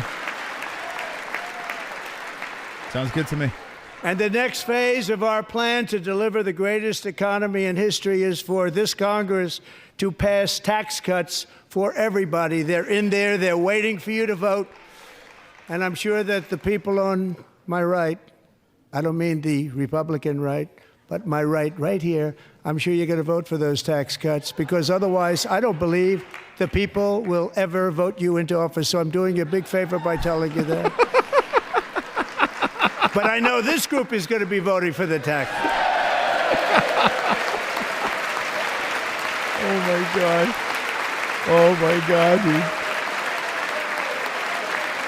Oh my God. Thank you. It's a very, very big part of our plan. We had tremendous success in our first term with it. A very big part of our plan. We're seeking permanent income tax cuts all across the board. And to get urgently needed relief to Americans hit especially hard by inflation, I'm calling for no tax on tips, no tax on overtime, and no tax on Social Security benefits for our great seniors. Wow. People said that wasn't going to be able to happen. You think he's going to do that? No tax on tips? Dude, that's crazy. No tax on overtime? Dude, that's nuts. No tax on tips, no tax on overtime, and no tax on Social Security benefits for our great seniors. That's crazy, man.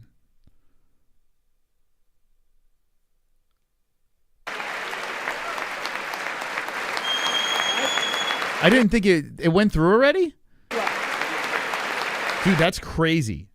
That's massive. I'm like kind of jelly. I'm kind of jelly right now. Damn, man. That overtime tips, that's great. Does that mean, wait, does that work on my Streamlabs? Like, 'cause that's tips. They tax the shit out of that. Any donation that comes in, that's a tip. I'm gonna tell my accountant. Can I say? Because I mean, I'm literally living for tips. Oh my God, dude, that's fucking amazing. No, I have to. Yeah, I have to claim it. It's through Streamlabs. It's through Super Chat. It's all accounted for. Dude, they tax the shit out of me. I get taxed more doing this than I did with my normal jobs. It's fucking crazy. I'm definitely going to call the account. Although I just got my taxes back. All taken care of already.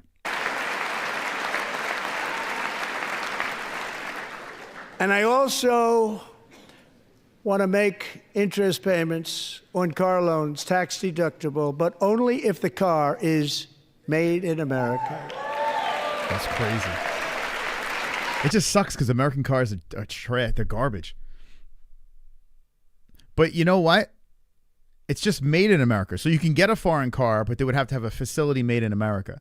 So that's not terrible. So if you want Nissan or Honda or whatever, as long as they make that vehicle in America, then you're good. Although the Ford Maverick is made in Mexico. That's why I get the Santa Cruz made here. And it's a Hyundai. Like, how does that even work? Taxing crypto. Although I just saw crypto went up. I think after this, I think it's going to jump up again. Ever thought about moving to, what? Arrakis Dune? Just to get away from taxes? Sure.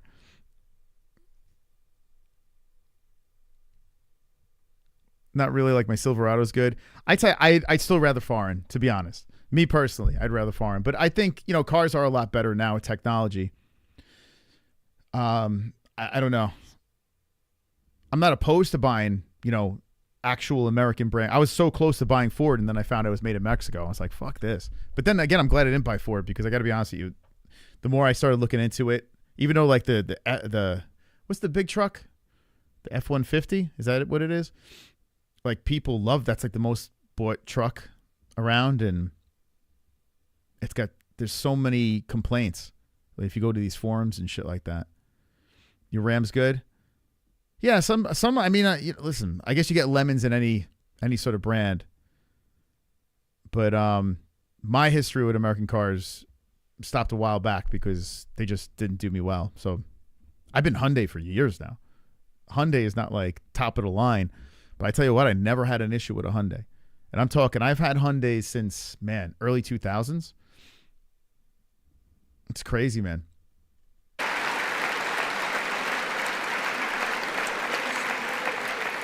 And by the way, we're going to have growth in the auto industry like nobody's ever seen. Plants are opening up all over the place. Deals are being made. Never seen. That's a combination of the election win and tariffs. It's a beautiful word, isn't it? That, along with our other policies, will allow our auto industry to absolutely boom. It's going to boom. Spoke to the majors today, all three, the top people, and they're so excited. In fact, already numerous car companies. And think about this. This is what always I found strange. Elon is big in the electric car world with Tesla, and Trump is pushing that back and bumping the gasoline back in business. Like, we were literally, if everything stayed as is, I wasn't super against it. Now I'm more against it because now I have gasoline again. I was going to go electric. I was very, very close to going electric. And then I just realized it'd just be more expensive for me to have. It didn't make any sense. The insurance would have been more. It would have been a hassle to charge this thing up. Like, if I wanted to go on a trip, I'd be screwed. There was just so many things that when I was doing, I was adding it up. They were more expensive to buy outright. So I'm glad that they pushed that back. But think about it. He's in bed with Elon, yet he bumps back that whole no one's getting forced. We're not all forced to get electric vehicles like the previous administration was doing. Like, everything, we were like, literally, if that kept going, like 4 more years of that, gas would have been done. And we would have been all electric, and fuck, man, that would have been a nightmare. So they still need some time for them to really get that ironed out. I drove from Seattle to Georgia to see Felony in my Tesla. Yeah, you have a Tesla, right? I was close to getting one, but I didn't get it. Insurance how much do you pay for insurance? I was getting quoted for a Tesla insurance. It was stupid. I was like, this is nuts. And then the actual vehicles were so expensive. Now, I don't know if you bought a used one or what, but Teslas are very overpriced. I did like the fact that I could charge it at home, but what sucks is you have to plan your trip in a way where you have to have like layovers for like 45 minutes to an hour. I didn't want to do that. I want to gas up and go. You know? So, yeah. $300 a month? Huh. What do you have? Like nothing on your insurance? $300 a month. Do you have collision? What do you have on there? What do you got on there? Yeah, I think it's going to take a little bit more time before they can get the prices down with the electric vehicles and everything like that, and everything kind of evens out, and then we'll start, you know, getting those fancy fun cars. But right now, yeah, I'm not quite ready. You got a brand new. How much did you pay for it? How much you pay for the car brand new? You got the car brand new? How much was it? $300 a month. Dude, what the fuck? What kind of insurance do you have? How the hell you have it so low?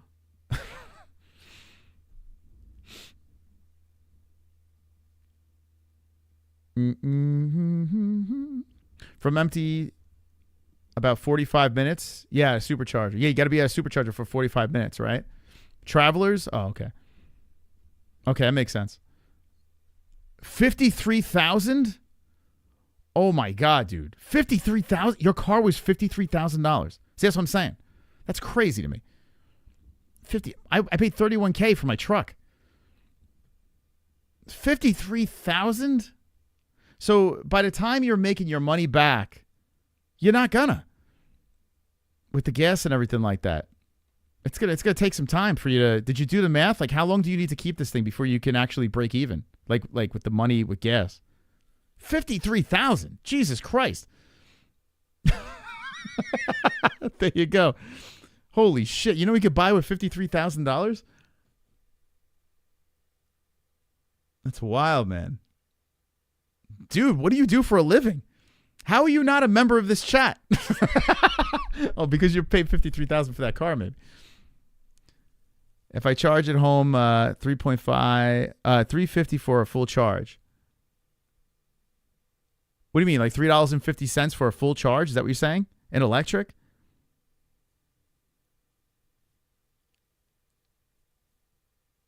Yeah, I remember. So I was crunching the numbers, and it just didn't. I couldn't remember how many years it would take for me to kind of level out. It just didn't make any sense for me. It was too expensive. I did the whole fucking like 5 to 10 year plan, and by the time like it evened out with gas, it just didn't. Yeah, it didn't line up for me. Wow, $53K. That's wild. But what's good is you don't need any maintenance, right? I have solar. I do have solar. That's why I wanted to get electric. But my electric bill is still fucking high because our air conditioner is on all the time. So my electric bill is still high.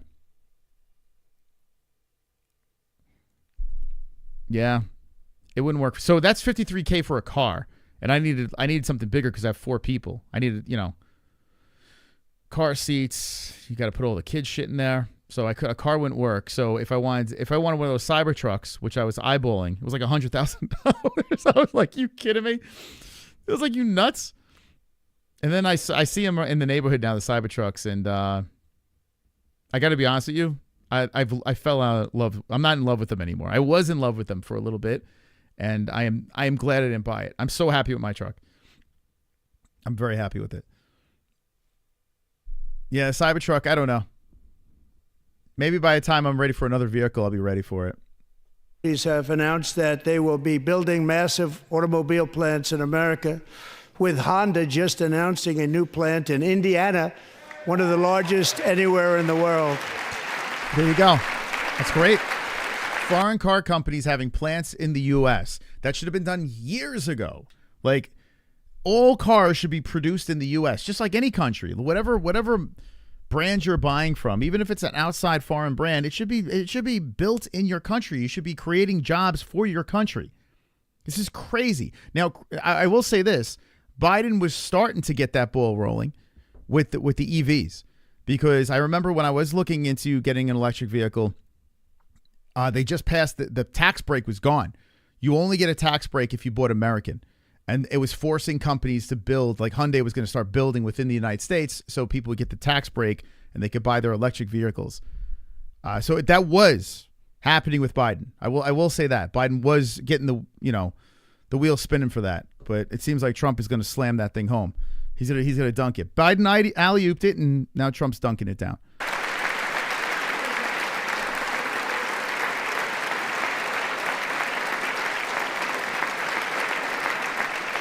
And this has taken place since our great victory on November 5th, a date which will hopefully go down as one of the most important in the history of our country.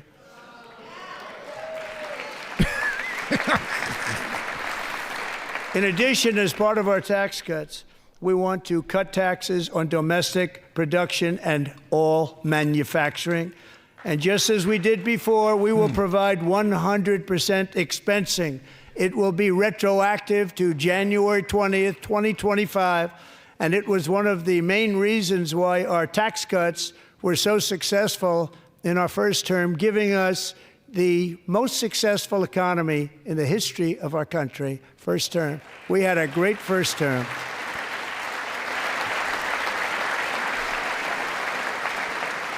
If you don't make your product in America, however, under the Trump administration, you will pay a tariff, and in some cases, a rather large one.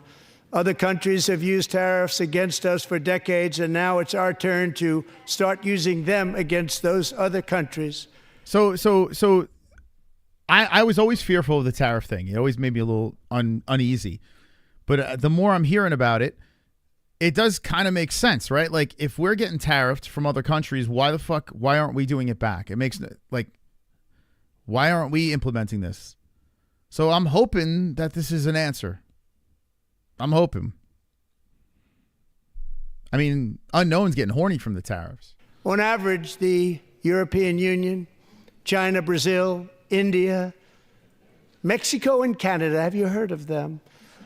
And countless other nations charge us tremendously higher tariffs than we charge them. It's very unfair. Wait a second. So Mexico and Canada are charging us higher tariffs, and they're upset that we're going to tariff them back a little higher?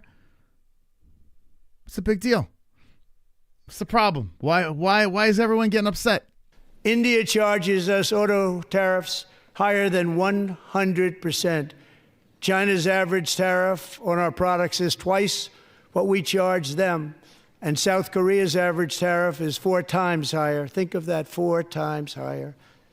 And we give so much help militarily and in so many other ways to South Korea, but that's what happens. This is happening by friend and foe. This system is not fair to the United States and never was. And so on April 2nd, I wanted to make it April 1st, but I didn't want to be accused of April Fool's Day. Oh, my God. That's not, just one day cost us a lot of money. But we're going to do it in April. I'm a very superstitious person. April 2nd, reciprocal tariffs kick in. Wow. And whatever they tariff us, other countries, we will tariff them. That's reciprocal, back and forth. So whatever they tariff us, so we're not just tariffing to tariff. Whatever they tariff us, we tariff back. Sounds right. They tax us, we will tax them. I mean, it sounds logical to me. If they do non-monetary tariffs to keep us out of their market, then we will do non-monetary barriers to keep them out of our market. There's a lot of that, too. They don't even allow us in their market. We will take in trillions and trillions of dollars and create jobs like we have never seen before. I did it with China and I did it with others, and the Biden administration couldn't do anything about it because there was so much money they couldn't do anything about it. We have been ripped off for decades by nearly every country on earth, and we will not let that happen any longer. Okay. All right.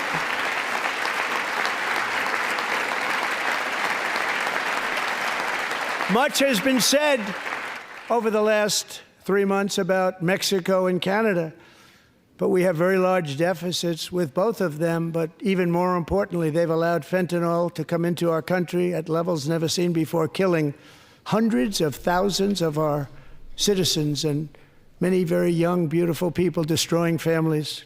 Nobody's ever seen anything like it.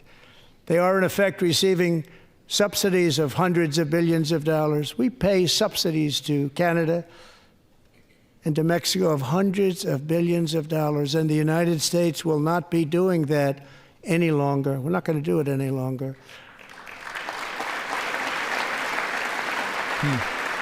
Thanks to our America First policies we're putting into place, we have had $1.7 trillion of new investment in America in just the past few weeks. The combination of the election and our economic policies that people of SoftBank, one of the most brilliant anywhere in the world, announced a $200 billion investment. OpenAI and Oracle, Larry Ellison, announced $500 billion investment, which they wouldn't have done if Kamala had won. Apple announced $500 billion investment. Tim Cook called me. He said, I cannot spend it fast enough. It's going to be much higher than that, I believe. They'll be building their plants here instead of in China. And just yesterday, Taiwan Semiconductor, the biggest in the world, most powerful in the world, has a tremendous amount, 97% of the market, announced a $165 billion investment to build the most powerful chips on earth right here in the USA.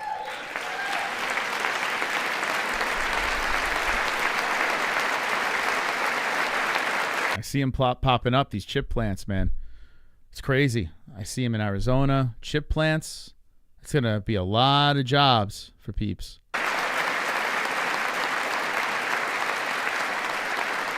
And we're not giving them any money. Your CHIPS Act is a horrible, horrible thing. We give hundreds of billions of dollars, and it doesn't mean a thing. They take our money and they don't spend it. All that meant to them, we're giving them no money.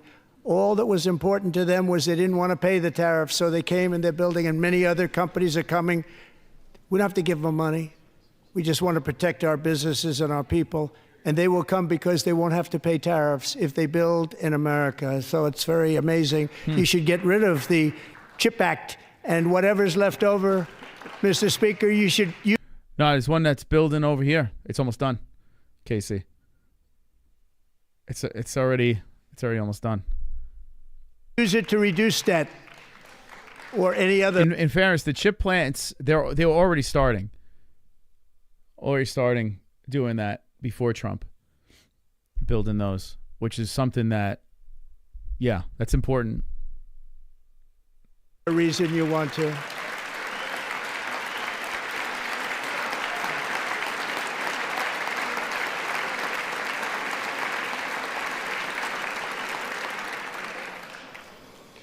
Our new trade policy will also be great for the American farmer. I love the farmer. Who will now be selling into our home market, the USA, because nobody is going to be able to compete with you. Because there's goods that come in from other countries and companies, they're really in a bad position in so many different ways. They're uninspected. They may be very dirty and disgusting, and they come in and they pour in, and they hurt our American farmers. The tariffs will go on agricultural product coming into America, and our farmers, starting on April 2nd, it may be a little bit of an adjustment period. We had that before when I made the... Yeah, if Logan becomes the Antichrist, this will all be for nothing. That's true. Deal with China, $50 billion of purchases, and I said, just bear with me, and they did. They did. Probably have to bear with me again, and this will be even better. That was great. The problem with it was that Biden didn't enforce it. He didn't enforce it. $50 billion of purchases, and we were doing great, but Biden did not enforce it, and it hurt our farmers. But our farmers are going to have a field day right now. So to our farmers, have a lot of fun. I love you too. I love you too. It's all going to happen.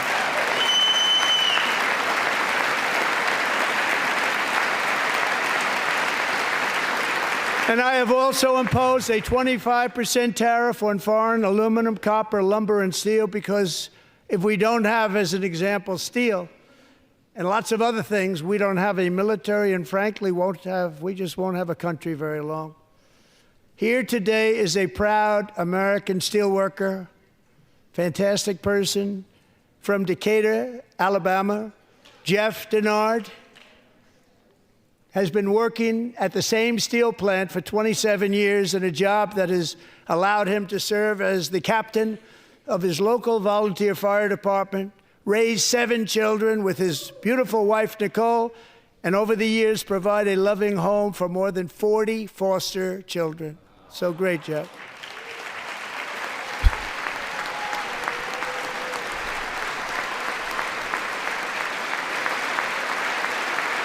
Thank you, Jeff. Thank you. He's doing the Trump fist bump. Jeff.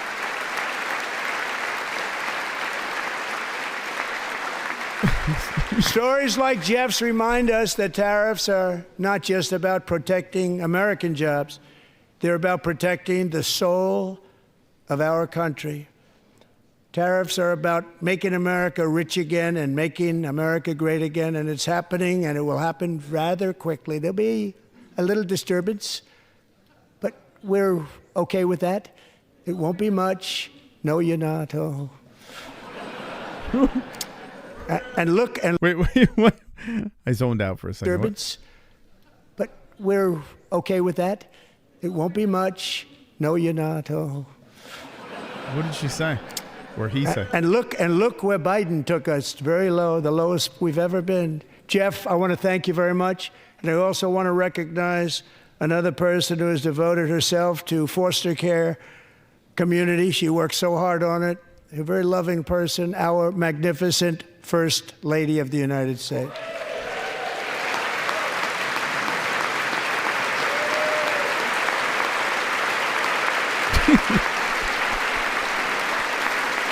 Oh my God, dude. It's like an SNL skit.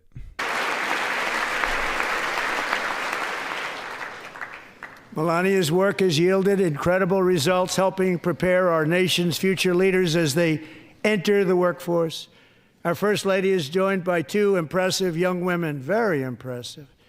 Haley Ferguson, who benefited from the First Lady's Fostering the Future initiative and is poised to complete her education and become a teacher. And Elliston Berry, who became a victim of an illicit deepfake image produced by a peer. With Elliston's help, the Senate just passed the Take It Down Act, and this is so important. Thank you very much, John. John Thune, thank you. Stand up, John. Thank you, John.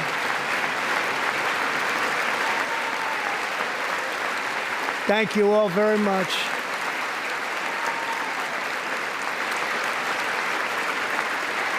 Thank you. And thank you to John Thune and the Senate. Great job. To criminalize the publication of such images online is a terrible, terrible thing. And once it passes the House, I look forward to signing that bill into law. Thank you. And I'm going to use that bill for myself, too, if you don't mind. Because nobody gets treated worse than I do online. Nobody. That's great. Thank you very much to the Senate. Thank you. But if we truly care about protecting Americans' children, no step is more crucial than securing America's borders. Over the past 4 years, 21 million people poured into the United States. Many of them were murderers, human traffickers, gang members, and other criminals from the streets of dangerous cities all throughout the world. Because of Joe Biden's insane and very dangerous open border policies, they are now strongly embedded in our country, but we are getting them out and getting them out fast.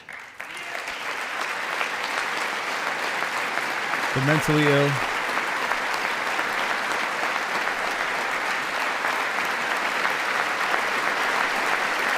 And I want to thank Tom Homan and Christy. I want to thank you and Paul of Border Patrol. I want to thank you. What a job they've all done. Everybody, Border Patrol, ICE, law enforcement in general is incredible. We have to take care of our law enforcement. Have to.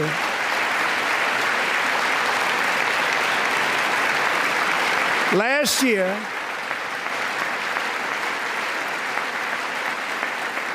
a brilliant 22-year-old nursing student named Laken Riley, the best in her class, admired by everybody, went out for a jog on the campus of the University of Georgia.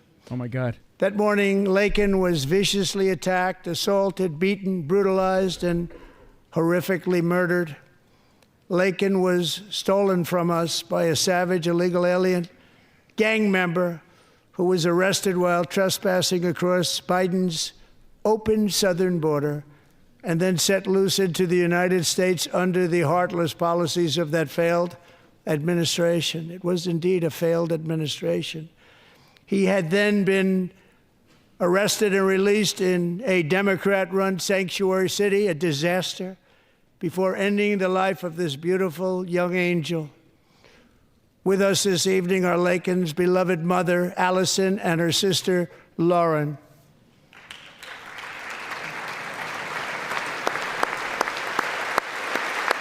That's fucked up.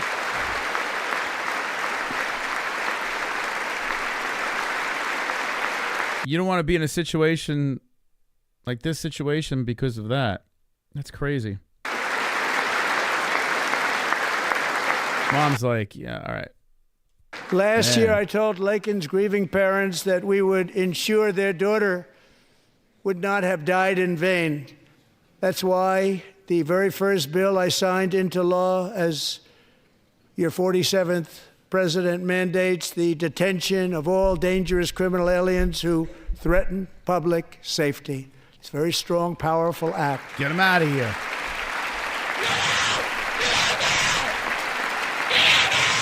Get them out.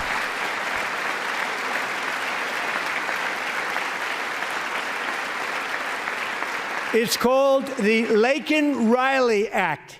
So Allison and Lauren, America will never, ever forget our beautiful Laken Hope Riley. I mean, it's it's nice that they name it after the situation, but Jesus. Oh, it's terrible. Oh, my God. Who the hell would want that? That's fucked up. Thank you very much.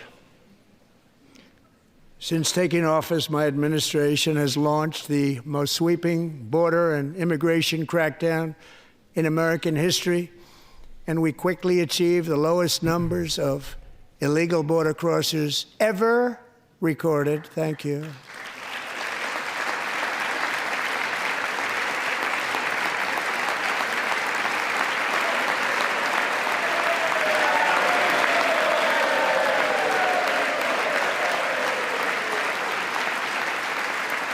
The media and our friends in the Democrat Party kept saying we needed new legislation, we must have legislation to secure the border. But it turned out that all we really needed was a new president. Oh,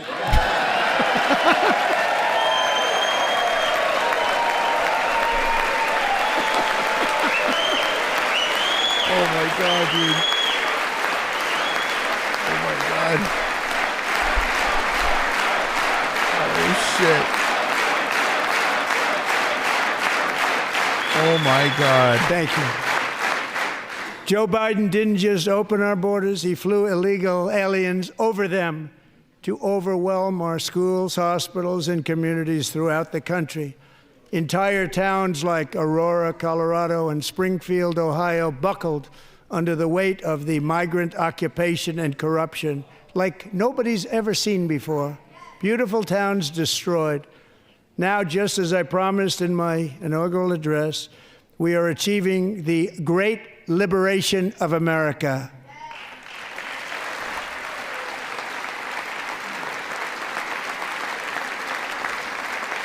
This guy.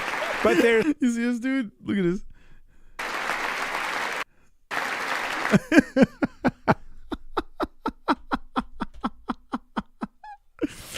Dude, look at this fucking guy. Is that Johnny Smith? Is that Johnny? Johnny left the chat and he's found his way in at the event over here. Look at this guy. Oh my God, dude. I'm gonna hold my lie sign up right now. Let's keep those mongrels in here. Rape our citizens. Destroy our country. Oh my God, dude. But there still is much work to be done. Here tonight is a woman I have gotten to know, Alexis Nungari from Houston. Wonderful woman. Last June, Alexis's 12-year-old daughter, her precious Jocelyn, oh my God, here walked we go. to a nearby convenience store. She was kidnapped, tied up, assaulted for 2 hours under a bridge, and horrifically murdered. What the fuck, dude? Arrested and charged with this heinous crime are two illegal alien monsters from Venezuela, released into America by the last administration through their ridiculous open border. The death of this beautiful 12-year-old girl and the agony of her mother and family touched our entire nation greatly. Alexis, I promise. Humanity. Where's that guy in the chat from before? Humanity. How about justice for people like that? I mean, it's fucking nuts, man. That we would always remember your daughter, your magnificent daughter. And earlier tonight, I signed an order keeping my word to you. One thing I have learned about Jocelyn is that she loved animals so much. She loved nature. Across Galveston Bay, from where Jocelyn lived in Houston, you will find a magnificent national wildlife refuge, a pristine, peaceful, 34,000-acre sanctuary for all of God's creatures on the edge of the Gulf of America. Alexis, moments ago, I formally renamed that refuge in loving memory of your beautiful daughter, Jocelyn. So, Mr. Vice President, if you would, may I have the order?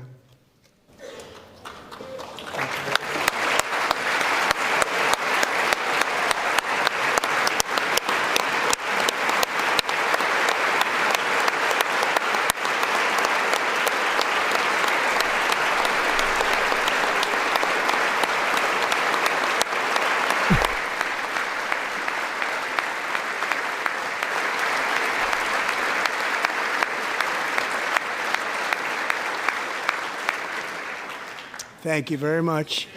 All three savages charged with Jocelyn and Lakin's murders were members of the Venezuelan prison gang, the toughest gang, they say, in the world, known as Tren de Aragua. 2 weeks ago, I officially designated this gang, along with MS-13 and the bloodthirsty Mexican drug cartels, as foreign terrorist organizations.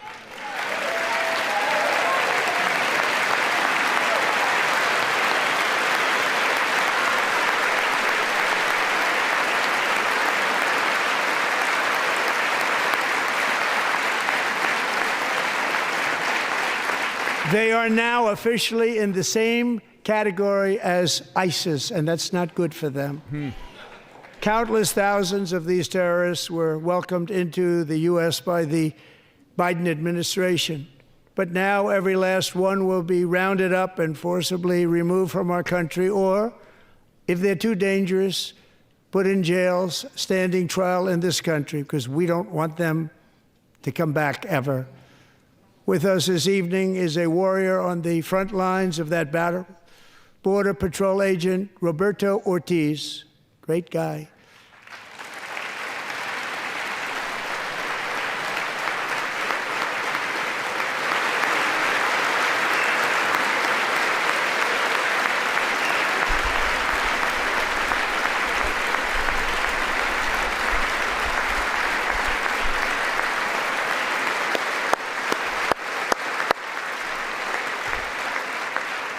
In January, Roberto and another agent were patrolling by the Rio Grande near an area known as...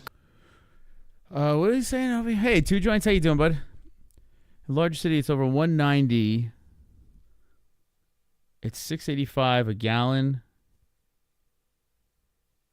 Wait, hold on. Oh, that's what gas is over there? Wait, how much is gas in Canada right now? US dollars. $4.75?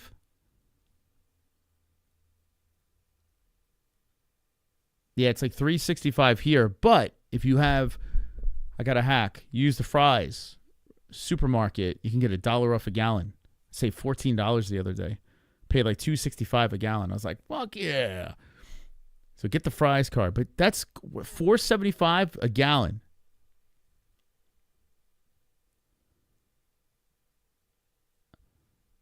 It's $1.70 today for 1 liter. You gotta, if you have a Fry's, in your area, I don't know, I'm pretty sure Canada doesn't have Fry's, but if you have like a supermarket or some shit, Fry's is phenomenal. They don't have that in, yeah, I was getting it under $3, like $2.65 a gallon. And I was like, this gas not that bad, $2.65. We could do this. But you have to accumulate like Fry's points, like with groceries. Groceries are so expensive, you get a lot of points. It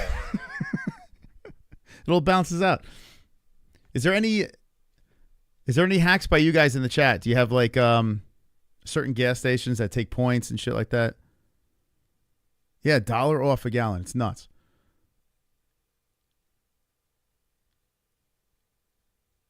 I have Granny much older than you.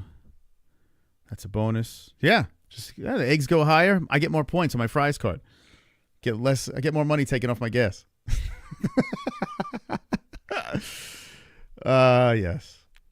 132 here in Alberta. So what's that US dollars per gallon? I can't do that kind of math.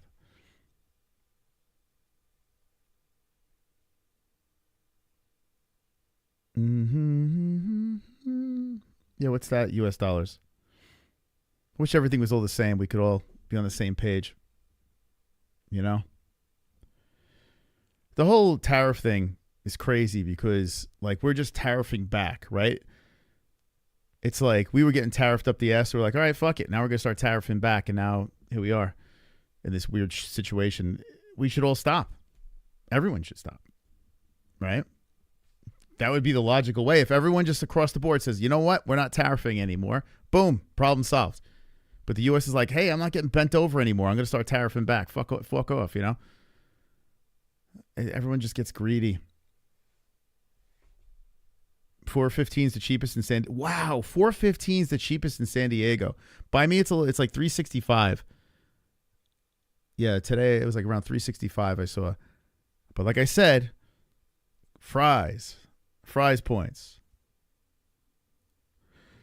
We need to go to an MMA event together. We're working on a sponsor to have a whole flip the bill for a meetup.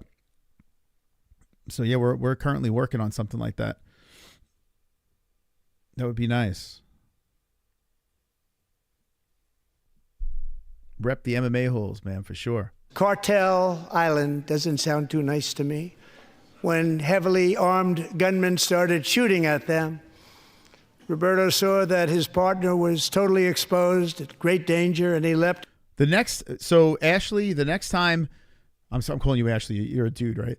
What's your name? Can we change your name from Ashley Johnson to like a dude's name, because it's like it throws me off.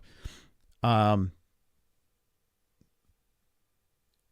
think hopefully the UFC announces a date in Arizona, and then we can bang that out. That'd be easy for me to bang out, and then whoever's close enough, we hang. But Vegas would be the ultimate. Vegas would be the ultimate. I would love to do Vegas. Hopefully, soon we can get to Vegas. But if anyone's around AZ, and next time the UFC rolls around AZ, we're gonna figure something out. We'll do a gathering of the holes. Into action, returning fire. It's been many years. Last time I was in New York. The last time, actually, we did a lot in what's it called? Massachusetts. We did a bunch with like CES and shit. And providing crucial seconds for his fellow agent to seek safety, just barely. I have some of the prints of that event, and it was not good. Agent Ortiz, we salute you for your great courage and for your line of fire that you took and for the bravery that you showed. We honor you, and we will always honor you. Thank you, Roberto, very much.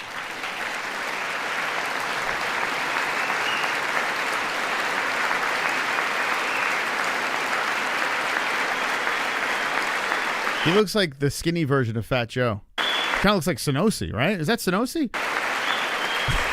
Is that Sonosi? Because I noticed he left the chat and then he popped up over here. Is that fucking Sonosi? Thank you, Roberto. Can someone find out? And I actually got to know him on my many calls to the border. He's a great, great gentleman. The territory to the immediate south of our border is now dominated entirely by criminal cartels that murder, rape, torture, and exercise total control. They have total control over a whole nation, posing a grave threat to our national security. The cartels are waging war in America, and it's time for America to wage war on the cartels, which we are doing. Let's go. I'm down for it. We got a lot of that stuff going on over here. A lot. 5 nights ago, Mexican authorities, because of our tariff policies being imposed on them, think of this, handed over to us 29 of the biggest cartel leaders in their country. Wow. That has never happened before. They want to make us happy. First time ever. Wow. But we need Mexico and Canada to do much more than they've done, and they have to stop the fentanyl and drugs pouring into the USA. They're going to stop it. I have sent Congress a detailed funding request laying out exactly how we will eliminate these threats to protect our homeland and complete the largest deportation operation in American history, larger even than current record holder President Dwight D. Eisenhower, a moderate man, but someone who believed very strongly in borders. Americans expect Congress to send me this funding without delay so I can sign it into law. So, Mr. Speaker, John Thune, both of you, I hope you're going to be able to do that, Mr. Speaker. Thank you. Mr. Leader, thank you. Thank you very much. And let's get it to me. I'll sign it so fast, you won't even believe it. Let's go.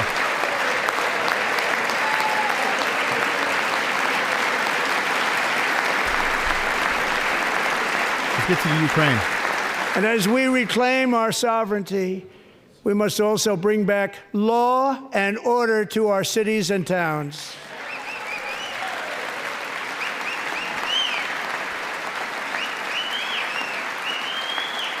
In recent years, Whistling. our justice system has been turned upside down by radical left lunatics.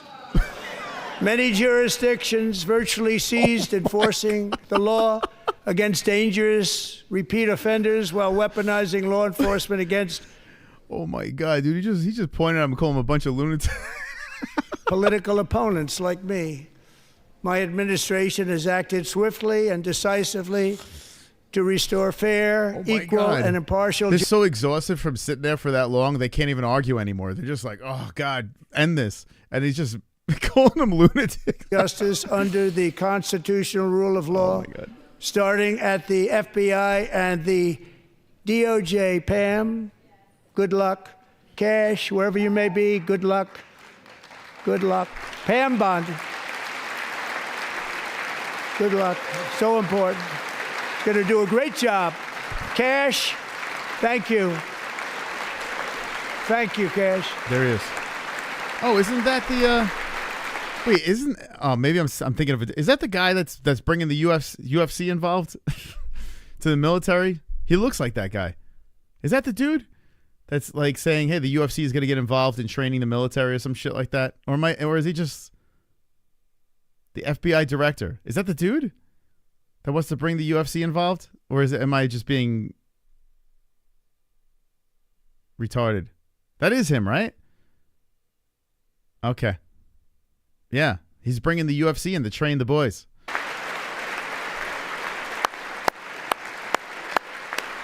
We'll be armbarring motherfuckers. You jump the border, armbar motherfuckers. We send the military to other countries. Throw them in a Kimura. They've already started very strong. They're going to do a fantastic job. You're going to be very proud of them. We're also once again giving our police officers the support, protection, and respect they so dearly deserve. They have to get it. They have such a hard, dangerous job, but we're going to make it less dangerous. The problem is the bad guys don't respect the law, but they're starting to respect it, and they soon will respect it. This also includes our great fire departments throughout the country. Our firemen and women are unbelievable people, and we'll never forget them. And besides that, they voted for me in record numbers, so I have no choice.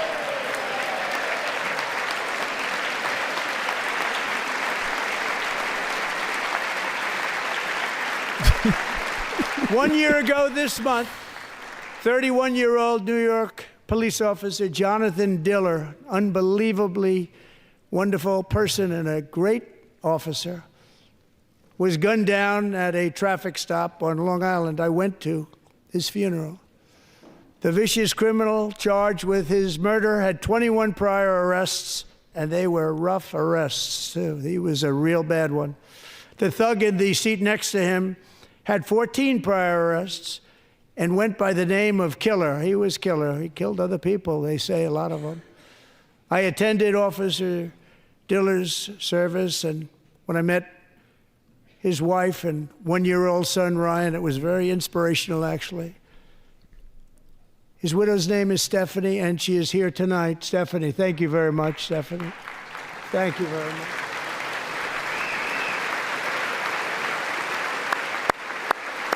Ugh. Unbelievable.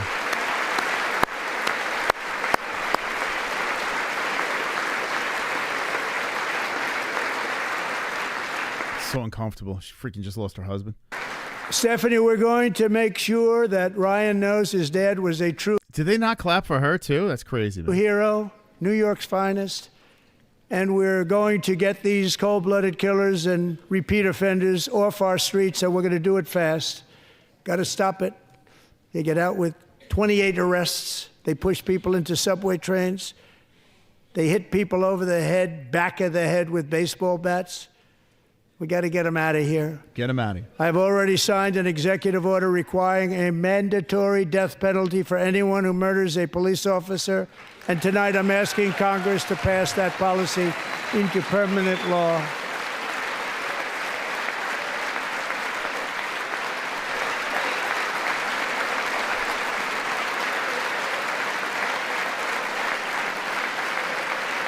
I'm also asking for a new crime bill getting tough on repeat offenders while enhancing protections for America's police officers so they can do their jobs without fear of their lives being totally destroyed. They don't want to be killed. We're not going to let them be killed. Joining us in the gallery tonight is a young man. What are they yelling about?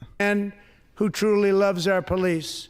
His name is DJ Daniel. He is 13 years old, and he has always DJ Daniel dreamed of becoming a police officer.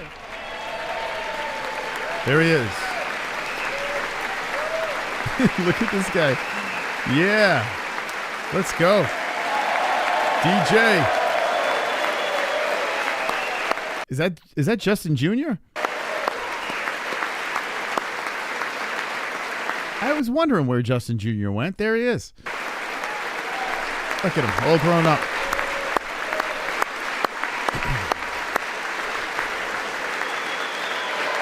There you go.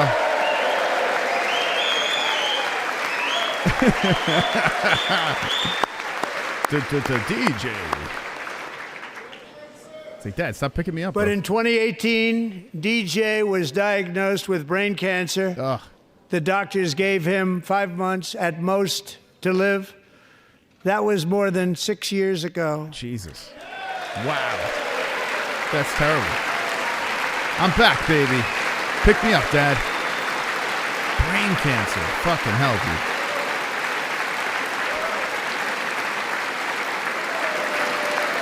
Wow, good for him.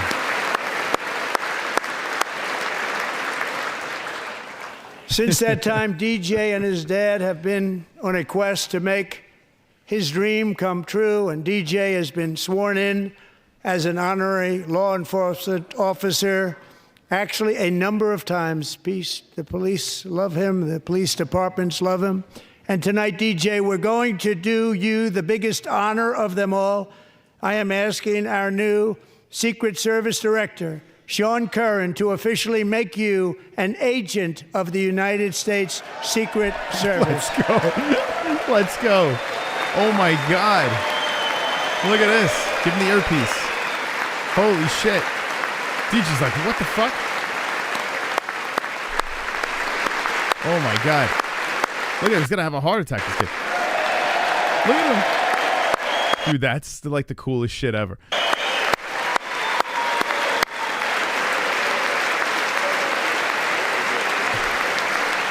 DJ is going to take a bull. Oh, look at this. Oh my God.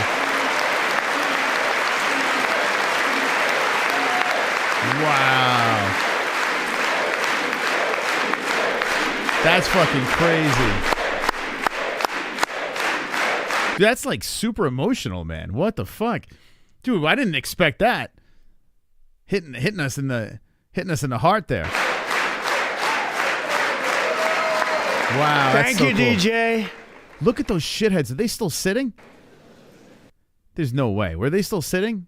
They didn't show the whole crowd. DJ's doctors believe his cancer likely came from a chemical he was exposed to when he was younger. Since 1975, rates of child cancer have increased by more than 40%. Reversing this trend is one of the top priorities for our new presidential commission to make America healthy again, chaired by our new Secretary of Health. There's and based on fucking hell, dude. God damn it. I'm like dumbfounded right now. I just lost the fucking. Oh, you bitch. Where was I? Shit, where is it? Oh, actually, it's almost done. Where's DJ? Oh, fucking hell, dude. It looks like he was gonna end with DJ. Wait, what the hell? God damn it, how far back was I? Where's DJ? Oh, fucking hell, dude. I was just so dumbfounded by the fact that those will create a new Office of Shipbuilding in the White House and offer special. I have some of the. Where's DJ, man? Anyone know? Give me a timestamp on where DJ is. Fucking DJ. DJ threw me off. Such an adorable moment. I can't find DJ. DJ. So that. I feel like it's towards the end. God damn it. That's what happens when you don't watch it live. True American patriot. It was love like Corey's that built a. Where's DJ? Corey knew instantly what it was. I know. I fucked up. Guys. I fucked up. I can't find DJ. Military. Who the fuck's DJ, bro? I gotta find where all the Democrats are sitting. Should I start it over? January, Little John and her husband discovered that their daughter's school had secretly, socially transitioned their 13-year-old. Okay, we didn't get to that. Oh, there he is. Partial justice under the transition their 13-year-old control. The rule fuck? of law. 1 year ago, this. Where's DJ? Hold on. I had him for a second. They have to. Come on, DJ. DJ Secret Service. Dude, that was such a cool moment, too. Thank you, Cash. A great job. Him. Okay, we got him. Started very strong. Once again, we're going to make the department get there. DJ. Great talent. A real. His wife. So her. Okay. His dad was. There he is. Okay, we're in business. We're back, guys. DJ, we're going to do you the big direct. All right, here we are. Thank you, DJ. I can't believe DJ's doctors believe his cancer likely came from a chemical. He was a child to make services. Robert F. Kennedy, Jr. Okay.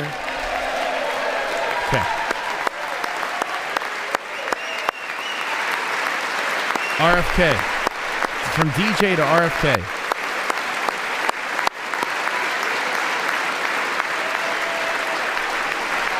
All right, we get it. With the name Kennedy, you would have thought everybody over here would have been cheering.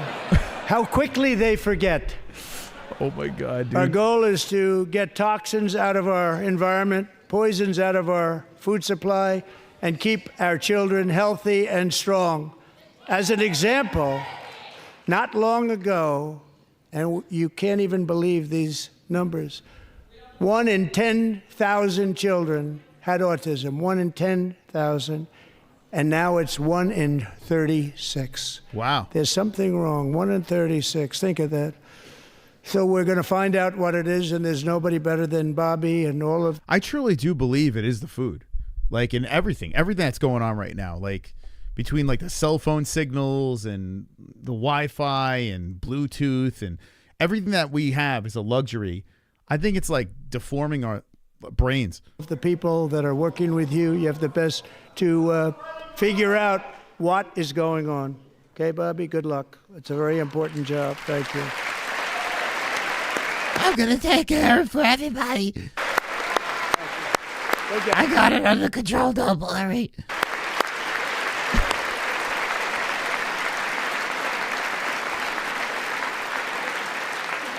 Thank you. My administration is also working to protect our children from toxic ideologies in our schools.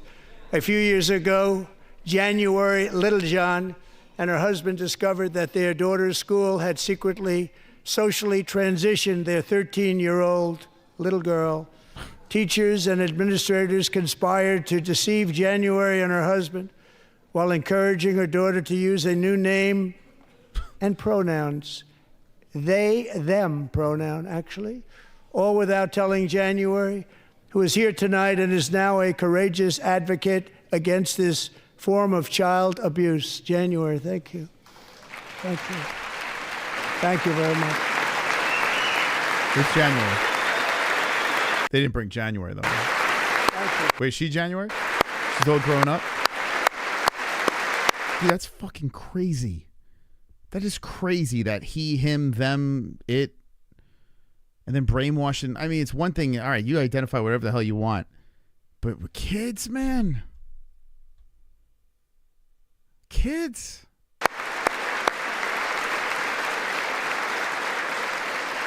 Thank you. Stories like this. Disgusting. It's like, it's repulsive. It's absolutely repulsive. Poisoning kids, man. This are why, shortly after taking office, I signed an executive order banning public schools from indoctrinating our children with transgender ideology.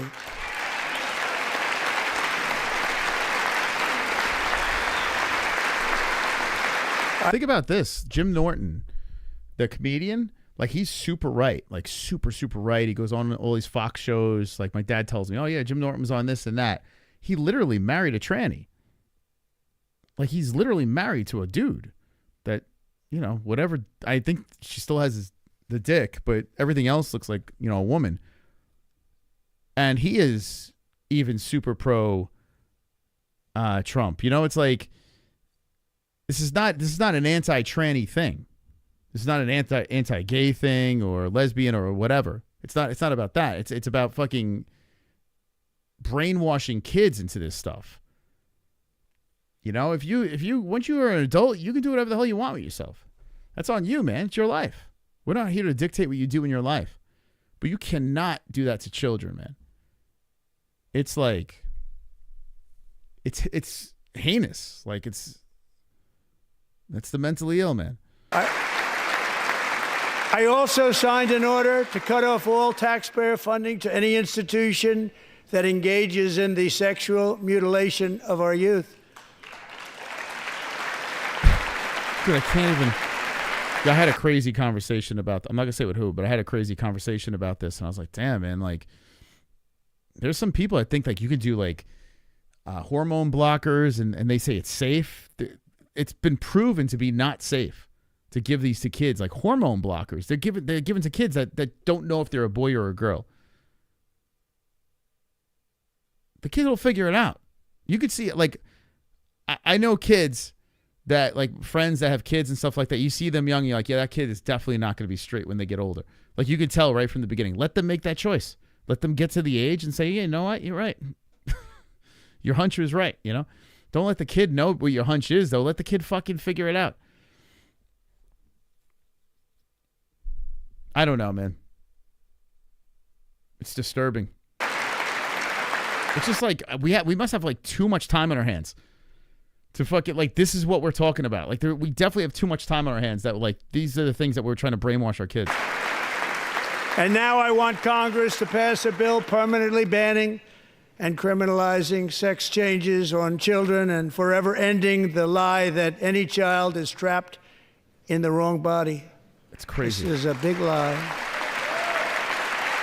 Trapped in the wrong body. I mean, I can understand. You get older and you're like, you know what? Nah, I like dick better. I like the boys. All right, fine.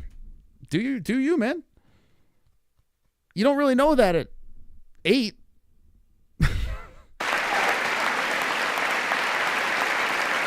And our message to every child in America is that you are perfect exactly the way God made you.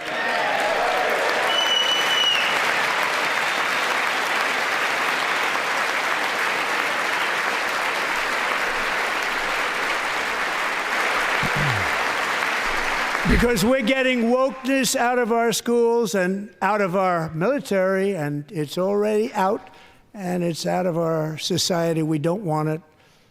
Wokeness is trouble. Wokeness is bad. It's gone. It's gone.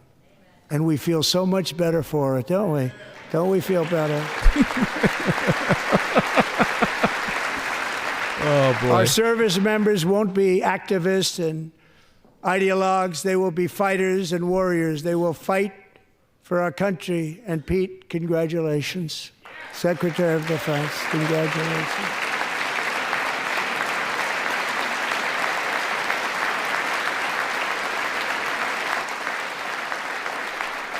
These are all lies, guys.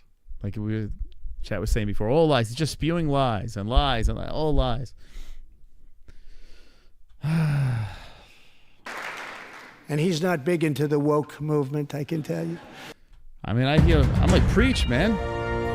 Hey, Smokey, still hanging in there, baby. What up, Trump Smokey? makes me wanna be an American after that. Clinking behemoths. Dude, how could you not support that, right? Like, I mean, I think no matter where you are in this world, I think majority of rational thinking human beings can kind of align in that way. And it's not even bashing homosexual people. It's not going after them. It's not going after the trannies either. We're not attacking them. Just keep all that stuff. Like, the kids don't need to know about sex, period. They need to stay away from creepy people. You gotta teach them to stay away from fucking weirdos. They're trying to brainwash them in certain directions. Let them fucking figure it out. They'll get it. Thank you, Smokey, man. Appreciate you coming in deep. A double donation, X and YouTube. And by the way, if anyone's on X right now, we got 64 on the X. Look at you. Look at you beautiful 64 Xers. Let me know. Pop in the chat. Let me see. What do you got? Is there a chat in there? Can you chat? I don't even know if you can chat. Is there a way to communicate in there? Did I do it correctly? I don't even know. But drop some comments in the X section over there. Let me see who's hanging on X. I don't want to forget you guys. I know we've been hanging out on YouTube here. But I see you. Well, I see the stream. I know him well. I am pleased to report that in January, the U.S. Army had its single best recruiting month in 15 years, and that all armed services are having among the best recruiting results ever in the history of our services. What a difference.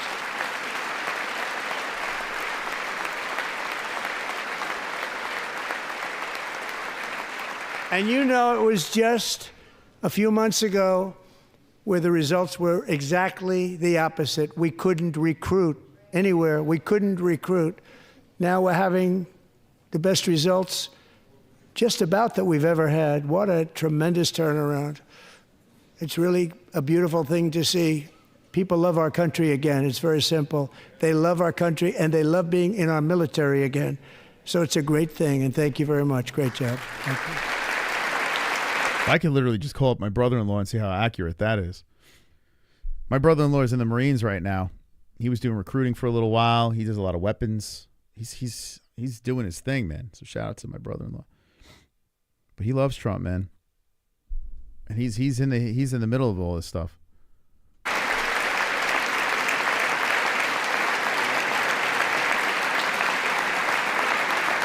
We're joined tonight by a young man, Jason Hartley, who knows the weight of that call of duty.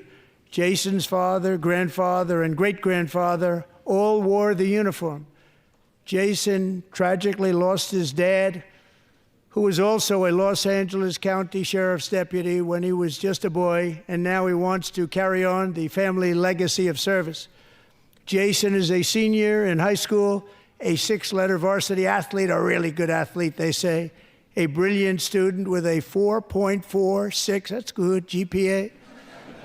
And his greatest dream is to attend the U.S. Military Academy at West Point.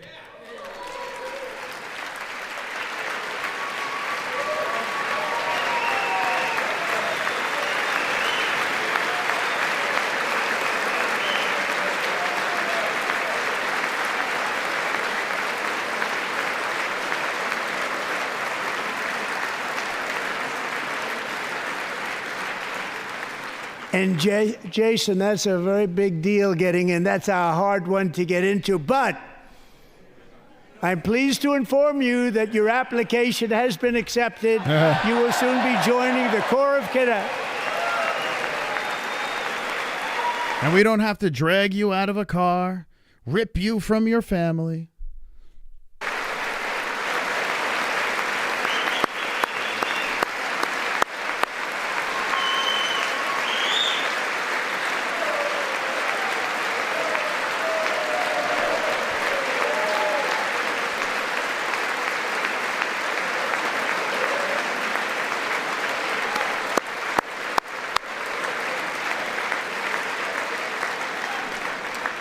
Thank you.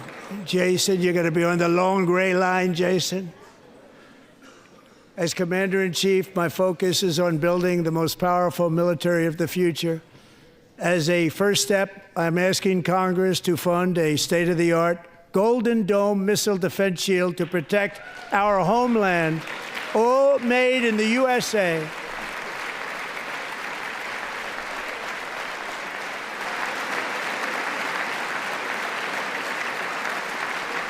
And Ronald Reagan wanted to do it long ago, but the technology just wasn't there, not even close. But now we have the technology. It's incredible, actually.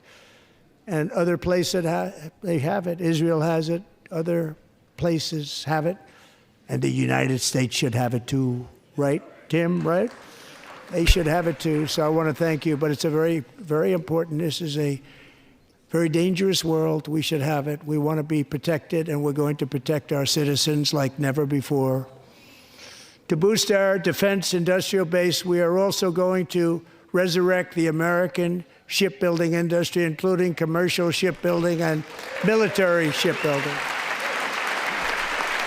Build it up, baby.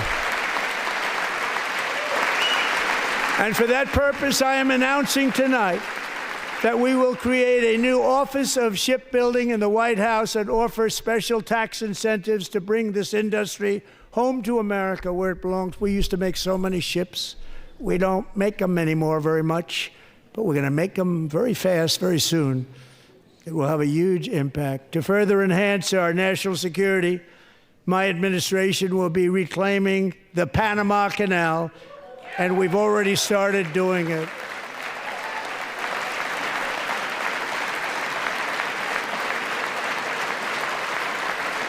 Just today, a large American company announced they are buying both ports around the Panama Canal and lots of other things having to do with the Panama Canal and a couple of other canals. The Panama Canal was built by Americans for Americans, not for others, but others could use it. But it was built at tremendous cost of American blood and treasure. 38,000 workers died building the Panama Canal. They died of malaria. They died of snake bites and mosquitoes. Not a nice place to work. They paid them very highly to go there, knowing there was a 25% chance that they would die. The most expensive project also that was ever built in our country's history, if you bring it up to modern day costs. It was given away by the Carter administration for $1, but that agreement has been violated very severely. We didn't give it to China. We gave it to Panama, and we're taking it back.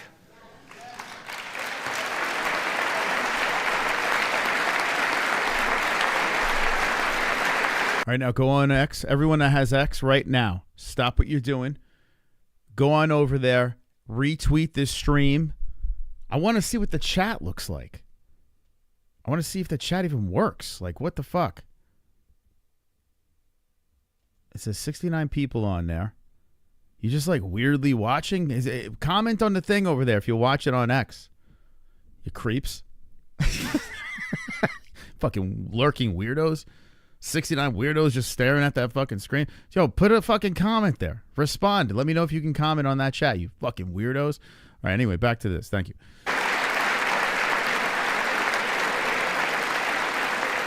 I've been watching this like 3 hours. 2 hours and 46 minutes we've been live. Just sitting on X, a bunch of fucking weirdos. Oh, you chatted on there? Thank you, Amberly. Let me see if I can see it. Let's see. So it works? How come I don't see it?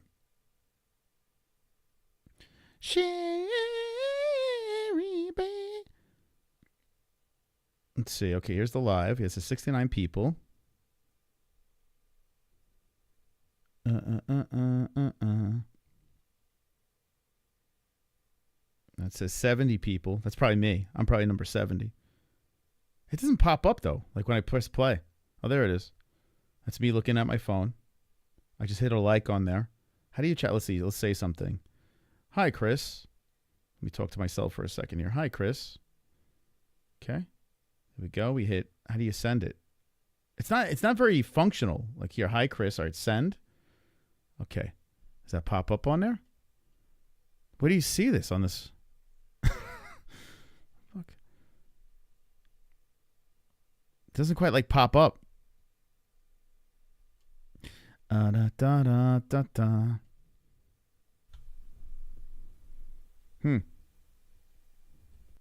Very strange. Yeah, they have a live chat there. I don't know how do you see it. Oh, someone said I'm here. Oh, Vietnamese style. There you are. There you are, buddy.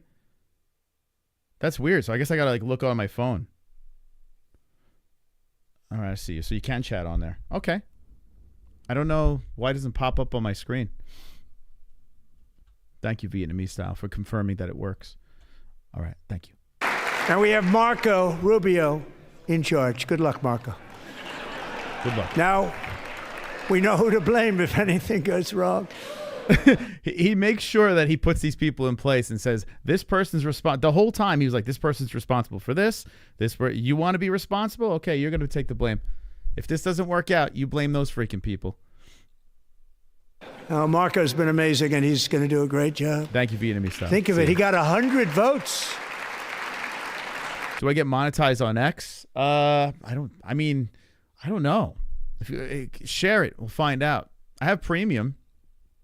I've never got a check for X. I don't really pay attention to X much. This is new for me.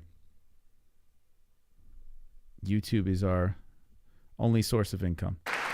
You know, he was approved with actually 99, but the 100th was this gentleman, and I feel very certain. So let's assume he got 100 votes, and I'm either very, very happy about that or I'm very concerned about it. But he's already proven. I mean, he's a great gentleman. He's respected by everybody, and we appreciate you voting for Marco. He's going to do a fantastic job. Thank you. Amberly, you said no one can see you there. Yeah, I'm putting on the chat. I see myself, and I see Vietnamese style. It says 79 people watching, but it just has me and Vietnamese style that put a comment. Now I got 80 lurkers over there. All right, so jump in the chat. I want to see who's over on the X. Thank you. He's doing a great job. Great job. And I also have a message tonight for the incredible people of Greenland. We strongly support your right to determine your own future. And if you choose, we welcome you into the United States of America. We need Greenland for national security and even international security, and we're working with everybody involved to try and get it. But we need it really for international world security, and I think we're going to get it. One way or the other, we're going to get it. We will keep you safe. All right, so Vietnamese says, I'm here 3, LOL, I can see you on X. So it's just me and Vietnamese style talking to each other on X.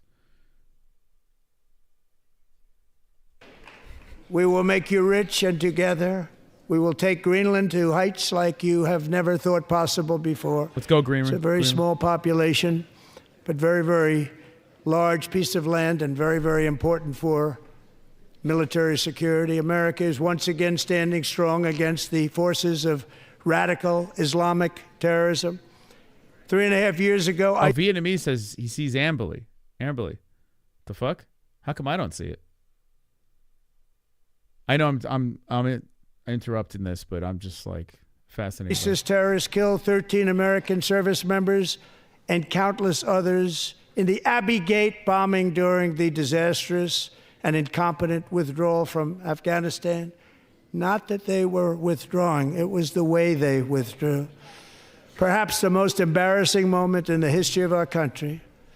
Tonight, I am pleased to announce that we have just apprehended the top terrorist responsible for that atrocity, and he is right now on his way here to face the swift sword of American justice. Let's go. Let's go. Fuck him up.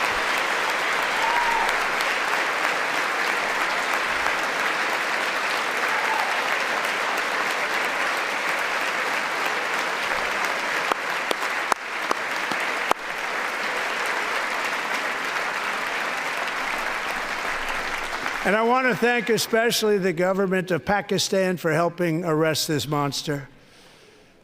This was a very momentous day for those 13 families who I actually got to know very well, most of them. Let's go. Whose children were murdered, and the many people that were so badly, over 42 people, so badly injured on that fateful day in Afghanistan. What a horrible day. Such incompetence was shown. That when Putin saw what happened, I guess he said, wow, maybe this is my chance. That's how bad it was. Should have never happened. Grossly incompetent people. I spoke to many of the... Hold on, we'll get back to you in a second. Vietnamese says, is that you, Jesse? I only see myself in Vietnamese style. I don't see anyone else. Broadcast details.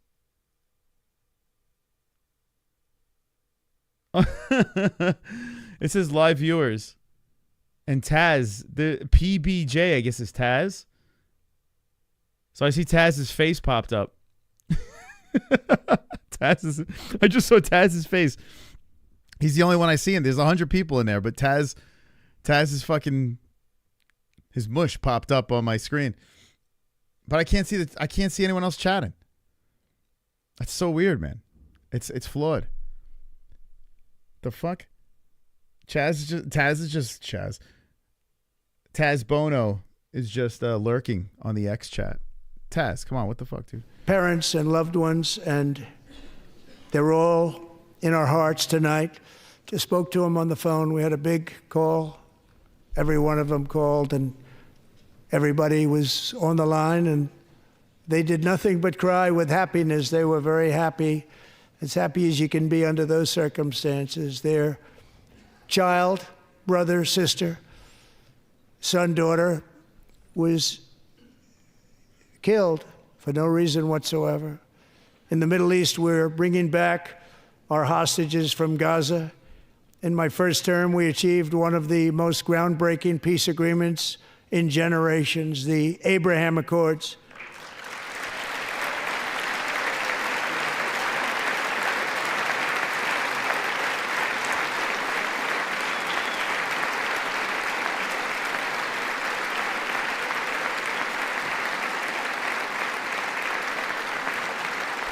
And now we're going to build on that foundation to create a more peaceful and prosperous future for the entire region. A lot of things are happening in the Middle East. People have been talking about that so much lately with everything going on with Ukraine and Russia.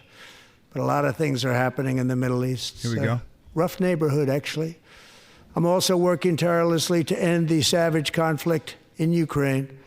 Millions of Ukrainians and Russians have been needlessly killed or wounded in this horrific and brutal conflict with no end in sight.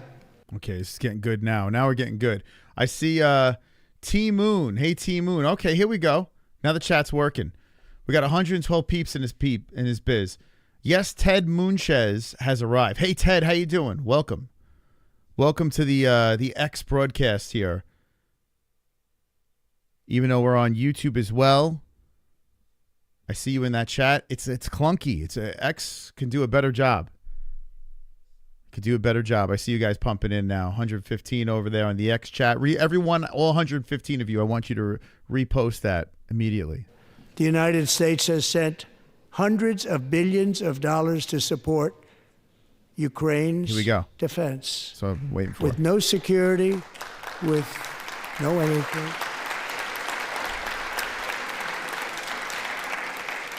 Here we go. I've been waiting 2 hours and 56 minutes for this. Do you want to keep it going for another 5 years? Yeah, you would say Pocahontas says yes.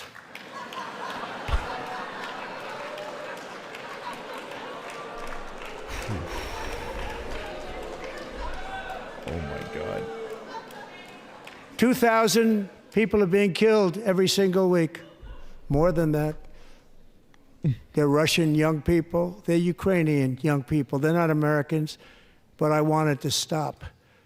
Meanwhile, Europe has sadly spent more money buying Russian oil and gas than they have spent on defending Ukraine, by far. Think of that.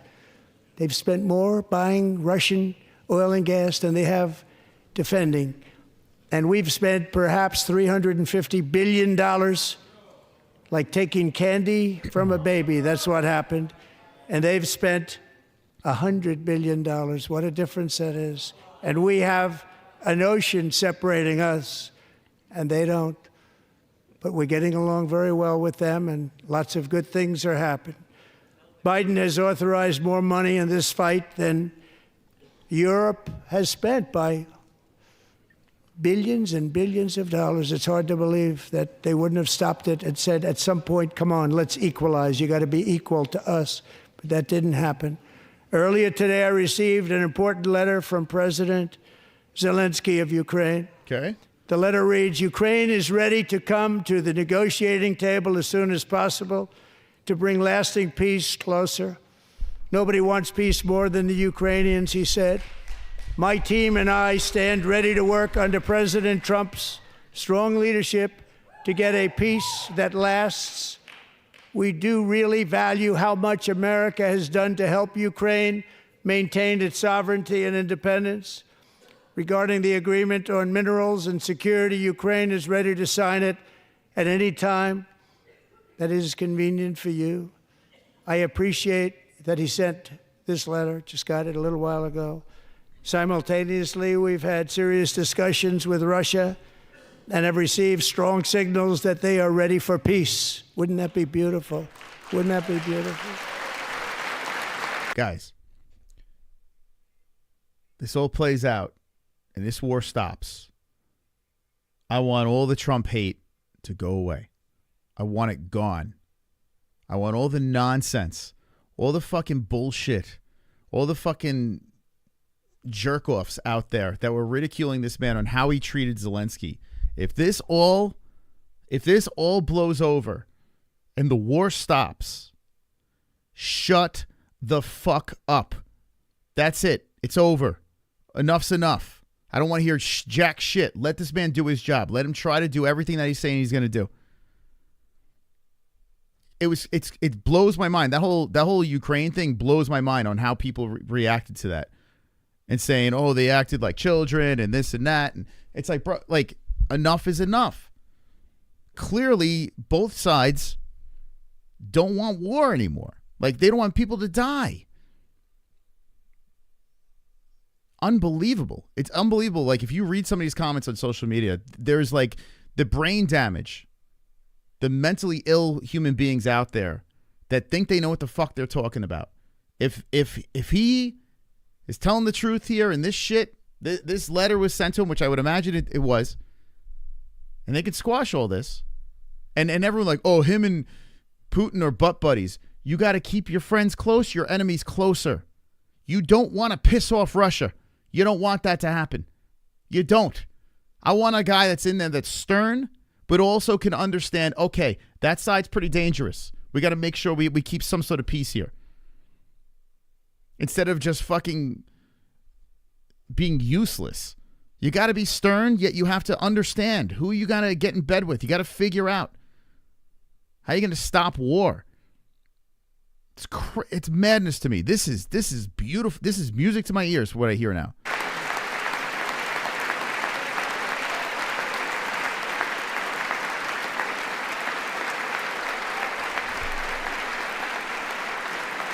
Wouldn't that be beautiful? You need it all to stop, man. It's time to stop this madness. It's time to halt the killing. It's time to end the senseless war. If you want to end wars, you have to talk to both sides. Yes. Nearly 4 years ago, amid rising tensions, a history teacher named Mark Fogel was detained in Russia and sentenced to 14 years in a penal colony. Rough stuff. The previous administration barely lifted a finger to help him. They knew he was innocent, but they had no idea where to begin. But last summer, I promised his 95-year-old mother, Malphine, that we would bring her boy safely back home. After 22 days in office, I did just that, and they are here tonight. See, like this lunatic in the chat, this guy he's literally like a cancer, like a poison-brained cancer. This person over here. Try not to choke on Putin's cock. This guy's rooting for World War III. This fucking lunatic. And the sad part is there's so many lunatics like that out there. And ironically, you're from California. Shocker. Not everyone from California is this fucking brain dead. Like Ninja Choke's Cali. The guy's got a fucking brain in his head. Kainoto's Cali. He's got a brain in his head. I don't know what's going on. I don't understand. I have no idea. Like, you'd rather see the world just explode so you could prove a point. Brain dead. That's what you are. You are a brain dead mutant. That just, all you are is a cancer to fucking social media. Just going out there spreading nonsense. Let this man cook. Let this motherfucker cook. Whether you like him or you don't like him. I don't give a shit what you feel about this man. All I care is that there's no World War III and we all come together. So you take fucking Kamala's cock out of your mouth, okay? Take her large cock out of your mouth. Now, who's this lady?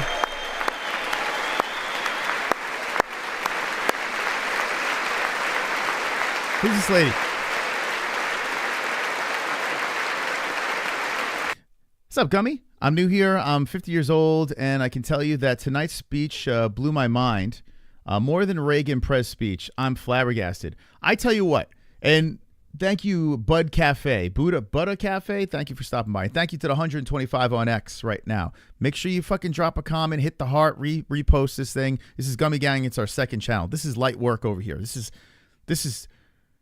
just for fun. We're just having a good time over here. Okay, our main channel, the MMA-HOLES. That's where the magic happens. But this started off super bumpy, super duper bumpy, where I was like, oh, fuck, here we go. Like, I just felt the tension, the way the room was divided, the tenseness, the anger. I was a little worried about how Trump was going to be able to pull this thing back around. And holy shit, he pulled it off. Trump literally ruffled the feathers, stomped on the fucking graves of the people that he beat. Just dug in the beginning, and then all of a sudden, miraculously, I mean, a lot of time later into the conversation here, he pulled it all together. He pulled it all together. Like, I feel like this is progress. I feel like a lot of progress is happening right now. So yeah, you know what? So far, I mean, this thing, it seems like it's almost over. This is a win. This is a win. This whole experience here was a win. It was worth it. It was worth the listen. I hope a lot of the things he says actually comes to fruition. We still have to see what happens. But I feel good. Look at this moist young lady over here. I don't even know who she is, but let's stand a round of applause, dude.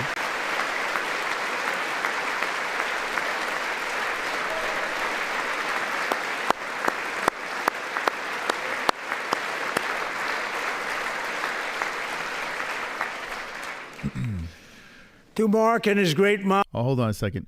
He says, the mom is 95, waited 14 years for her son to get out of Russia prison. Oh, okay. Being wrongfully imprisoned, and Biden didn't try at all.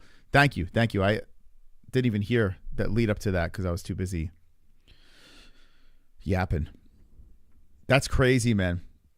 Mom, we are delighted to have you safe and sound and with us. As fate would have it, Mark Fogel was born in a small rural town in Butler, Pennsylvania. Have you heard of it? Where his mother has lived for the past 78 years. I just happened to go there last July 13th for a rally. That was not pleasant. And that is where I met his beautiful mom right before I walked onto that stage. And I told her I would not forget what she said about her son. And I never did I? Never forgot. Less than 10 minutes later, at that same rally, gunfire rang out, and a sick and deranged assassin unloaded 8 bullets from his sniper's perch into a crowd of many thousands of people. My life was saved by a fraction of an inch, but some were not so lucky. Corey Comparator was a firefighter, a veteran, a Christian, a husband, a devoted father, and above all, a protector. When the sound of gunshots pierced the air, it was a horrible sound. Corey knew instantly what it was and what to do. He threw himself on top of his wife and daughters and shielded them from the bullets with his own body. Corey was hit really hard. You know the story from there? How the fuck does he talk about this? Like, when you really think about it, this dude was this close to getting fucking taken out. And that poor guy lost his life trying to protect his family. How the fuck do you get, like, if that, I would have such PTSD from that. How the fuck, what human being in their right mind would be able to tell this fucking story? Like, oh, yeah, I almost got killed, but could you believe that person? Like, I don't know. It's just, it blows my mind. That poor dude's family, man. He sacrificed his life to save theirs. 2 others, very fine people, were also seriously hit. But thankfully, with the help of 2 great country doctors, we thought they were gone and they were saved. So those doctors had great talent. We're joined by Corey's wife, Helen, who was his high school sweetheart, and their 2 beloved daughters, Allison and Kaylee. Thank you. It's so sad, man. It's crazy. It's fucking crazy. They're at a rally trying to support a guy they think is going to make a difference in their country. Next thing you know, dad's gone. Your husband's gone. It's nuts.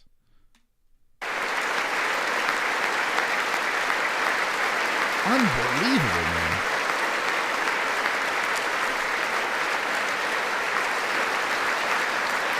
And then I know people personally like, oh, too bad it wasn't a little bit to the, left or right, whatever. Too bad they missed. Like, you fucking disgusting human beings. Like, seriously, I don't care how much you hate Trump. Like, what the fuck? It's a human life. People died. Like, what, like...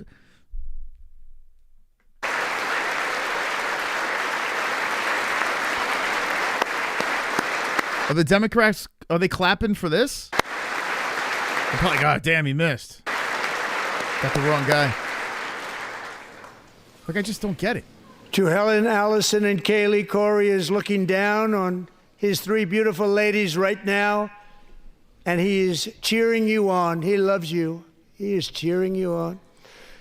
Corey was taken from us much too soon, but his destiny was to leave us all with a shining example of the selfless devotion of a true American patriot.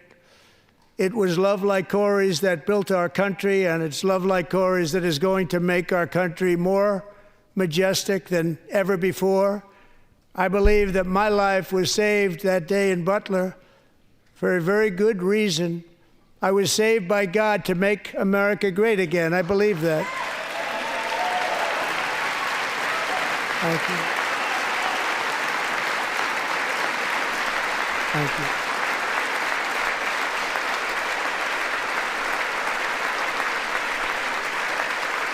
Thank you.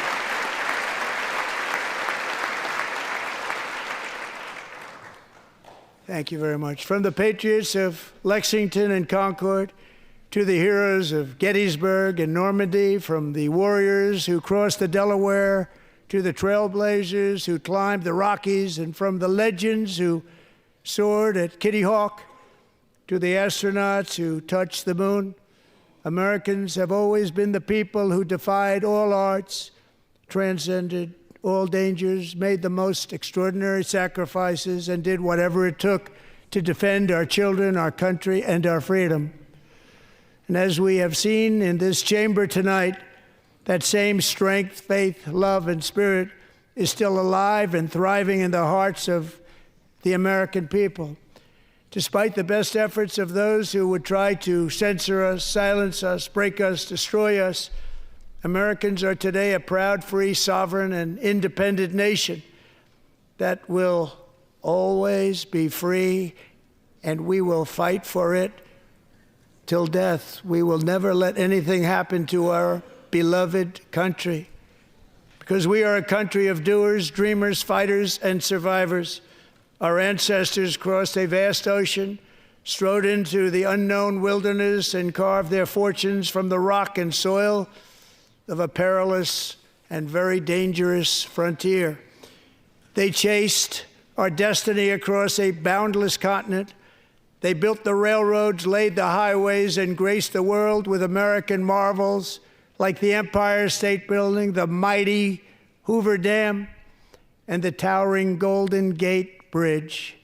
They lit the world with electricity, broke free of the force of gravity, fired up the engines of American industry, vanquished the communists, fascists, and Marxists all over the world, and gave us countless modern wonders sculptured out of iron, glass, and steel.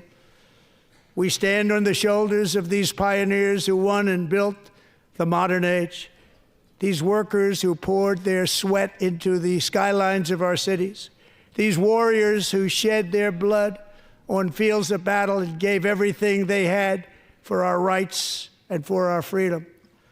Now it is our time to take up the righteous cause of American liberty, and it is our turn to take America's destiny into our own hands and begin the most thrilling days in the history of our country.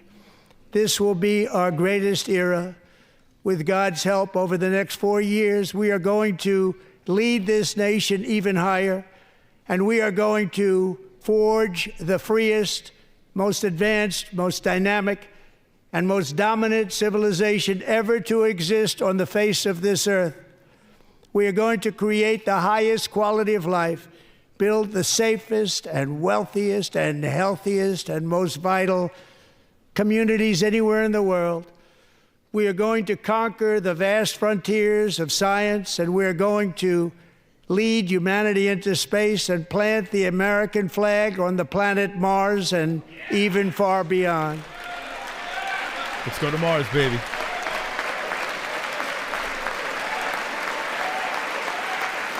You guys see that? Is it the Mars walk, or we're going to fake that too?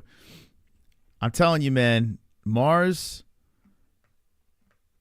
landing on, that's going to be kind of cool, seeing our lifetime, like people walking on Mars and putting a flag on there. A lot of people are going to say it's fake and it's AI and shit like that, I'm sure. But shit, that's going to be wild. That's going to be wild. I'm down for that, man. Trump Hotel in Mars. Trump Casino on Mars. You know, have you ever been to a Trump casino? They're all trash. All of Trump's casinos, not very good. Gaudy, like in Atlantic City, just kind of, they kind of gross. Not my cup of tea, Trump casinos. That's the one thing where I can't get behind. His casino's not very good. He doesn't know how to make a casino. And through it all, we are going to rediscover the unstoppable power of the American spirit. And we are going to renew unlimited promise of the American dream. Every single day we will stand up and we will fight, fight, fight for the country our citizens believe in and for the country our people deserve.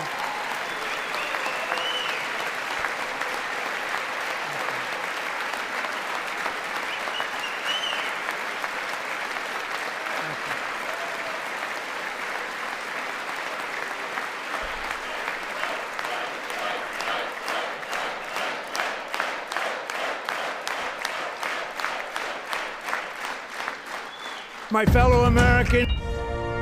Let's go, Smokey. How about GG's for Smokey? America Fukie gonna save the fucking world, yay. Flexed by Seth. Fuck yeah. Let's go. How about, can I get some GG's in the chat for Smokey, man? Everyone hit the like on that Smokey donation. Smokey's been very generous tonight. Thank you to the great Smokey. Last night he put, don't be an a-hole, be an MMA hole, tattooed it on his body for us. A true soldier. A real hero of the MMA holes. Drop those GG's in the chat for Smokey. Thank you, Smokey, man. KFC isn't Magic Johnson. KFC does not have AIDS, allegedly. Get ready for an incredible future because the golden age of America has only just begun. Let's go. It will be like nothing that has ever been seen before. Thank you. God bless you. And God bless America. Boy, he pulled that back around. Look at the Democrats. Look at them just scurrying out like roaches. Look at them. Scurrying out like a bunch of roaches. Oh, we can leave now? Look at them. Republicans standing and clapping. The Democrats like, I'm out of here. Just scurrying out of the seats. I tell you what, man, I feel great. They're going to find the nearest hair dye. Get some pink and purple streaks in their hair. Listen, I feel fantastic. That started, like I said, it started off like super rocky. And I'm proud to be. Where it just, I felt like a tense divide. And then all of a sudden, somehow he pulled it together, man. He did. It was kind of cringe in the beginning, both sides. It was just like children, a bunch of children in the room chanting, and it was really strange. But boy, oh boy, he hit that on the head, man. I think he did a phenomenal job. That was very good, very good. And like I said, I'm not a big Trump guy. Like I voted for him, but I didn't vote for him the first time around. You know, I'm not like a Trump fan. I'm not running around yelling MAGA and shit like that. Although Make America Great Again sounds fantastic to me. That sounds good. I'm proud to be American. You know, I'm proud to live in this country. And I don't know. I just like, I don't feel it's pussified anymore. I love the freedom of speech. I love the direction he's trying to take everything. Is everything going to be done? No, he's not going to fix everything. It's impossible to fix everything. But I hope he sticks to landing on the major things, you know? I really do. Imagine he stops that war. It'd be crazy. Crazy, crazy, crazy. I'm surprised they sat there. They had to be seething. Yeah. They got out there quick, though. As soon as it was over, they boom, they hit the road like, I'm out of here. It's just like, all right, you know, let's stop the nonsense now. Let's stop the bickering. Look at Smokey. Look at him go. Gonna do a MAGA tattoo stream after this, mate. LFG. All right, everyone on X and YouTube going over to Smokey Stream. He's going to do a MAGA tattoo. He's in Australia. He's going to drop a MAGA tattoo on himself. He's fired up. He's charged up. It's a blessing he was robbed of his 2020 election. Those who didn't know. Yeah, dude, Sean Hart, it backfired so bad. It backfired so bad. The rigging or whatever you want to call that election, it backfired terribly because it gave him the momentum to come back even stronger. And now we can, now people understand. Like if he went back to back, a lot of people still wouldn't have been sold on Trump, and there would be people throwing pitchforks, and he wouldn't have anything to work with. Now he showed you that 4 years of what happened and where money was going and the horrible leadership. This, do you want this or do you want, something more promising?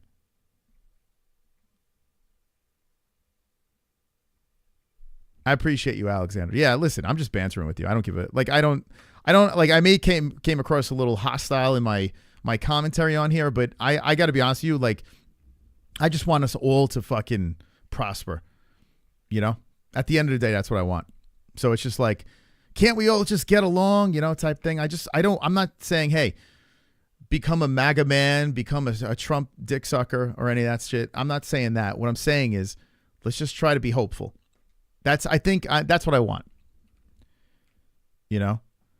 Jessie's returning in the year 2037. She'll be back on the stream. I pitched her jumping on here tonight, and she's got to get up early tomorrow. She's got to go to the doctor tomorrow.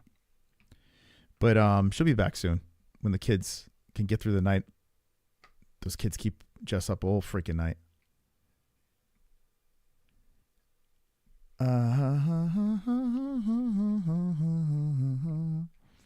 What do you want from Trump? Who, me? It's outrageous, damn it. Some normalcy. Yeah. Big thanks to Julian Lane and JBM. Yeah.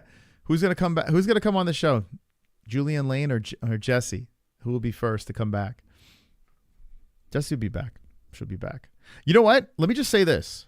And let me talk to the 52 in here, the 148 on X. Hi, let me know if you're on X. Talk to me, baby. This is the real free speech area, Alex, mate. Peace sign, green heart.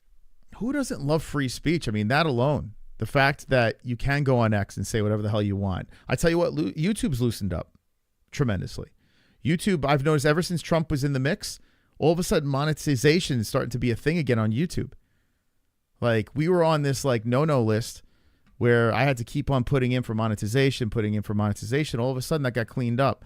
I just feel this weight lifted. I feel like that we can actually speak our mind, and we're allowed to have debates. We're allowed to rip on each other and have a little fun, It's great. It's beautiful. I fucking love it, man. I love it. I respect Elon for freedom of speech. He helped save it. Yeah, listen, man.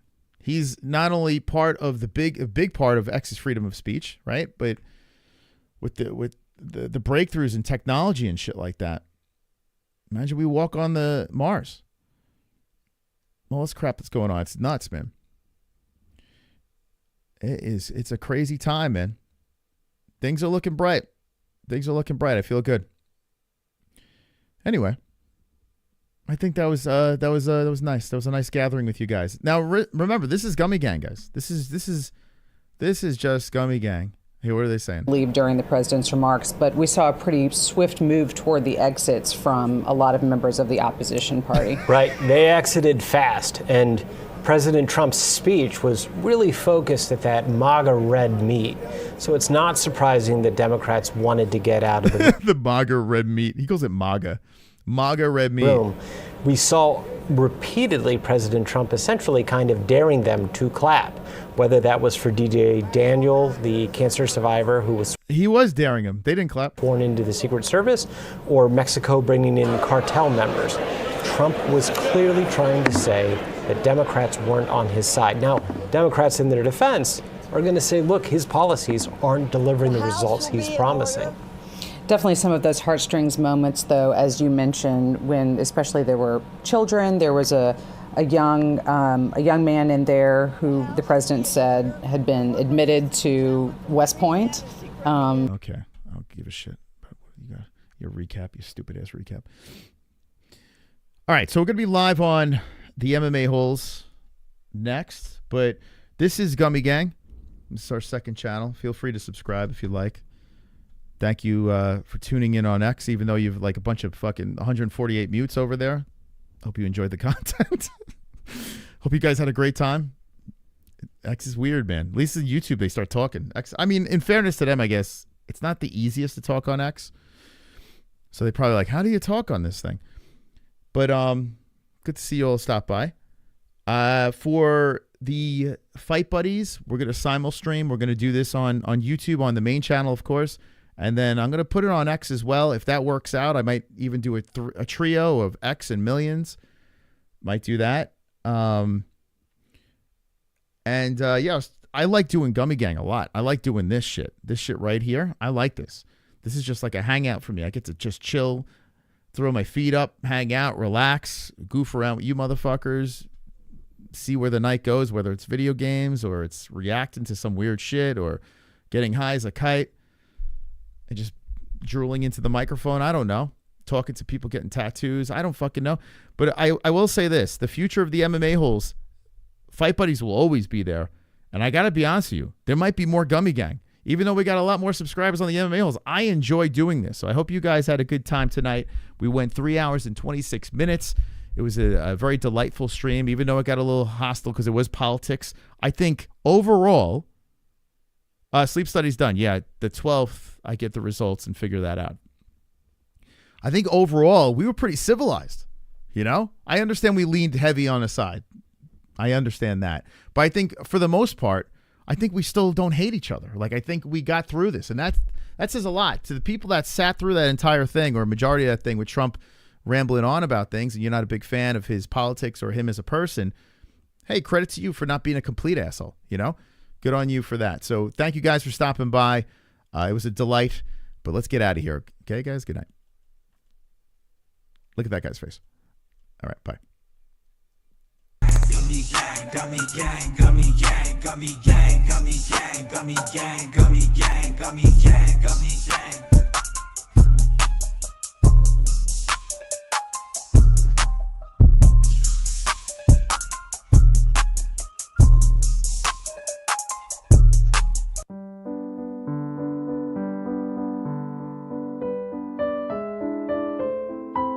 That's the guy.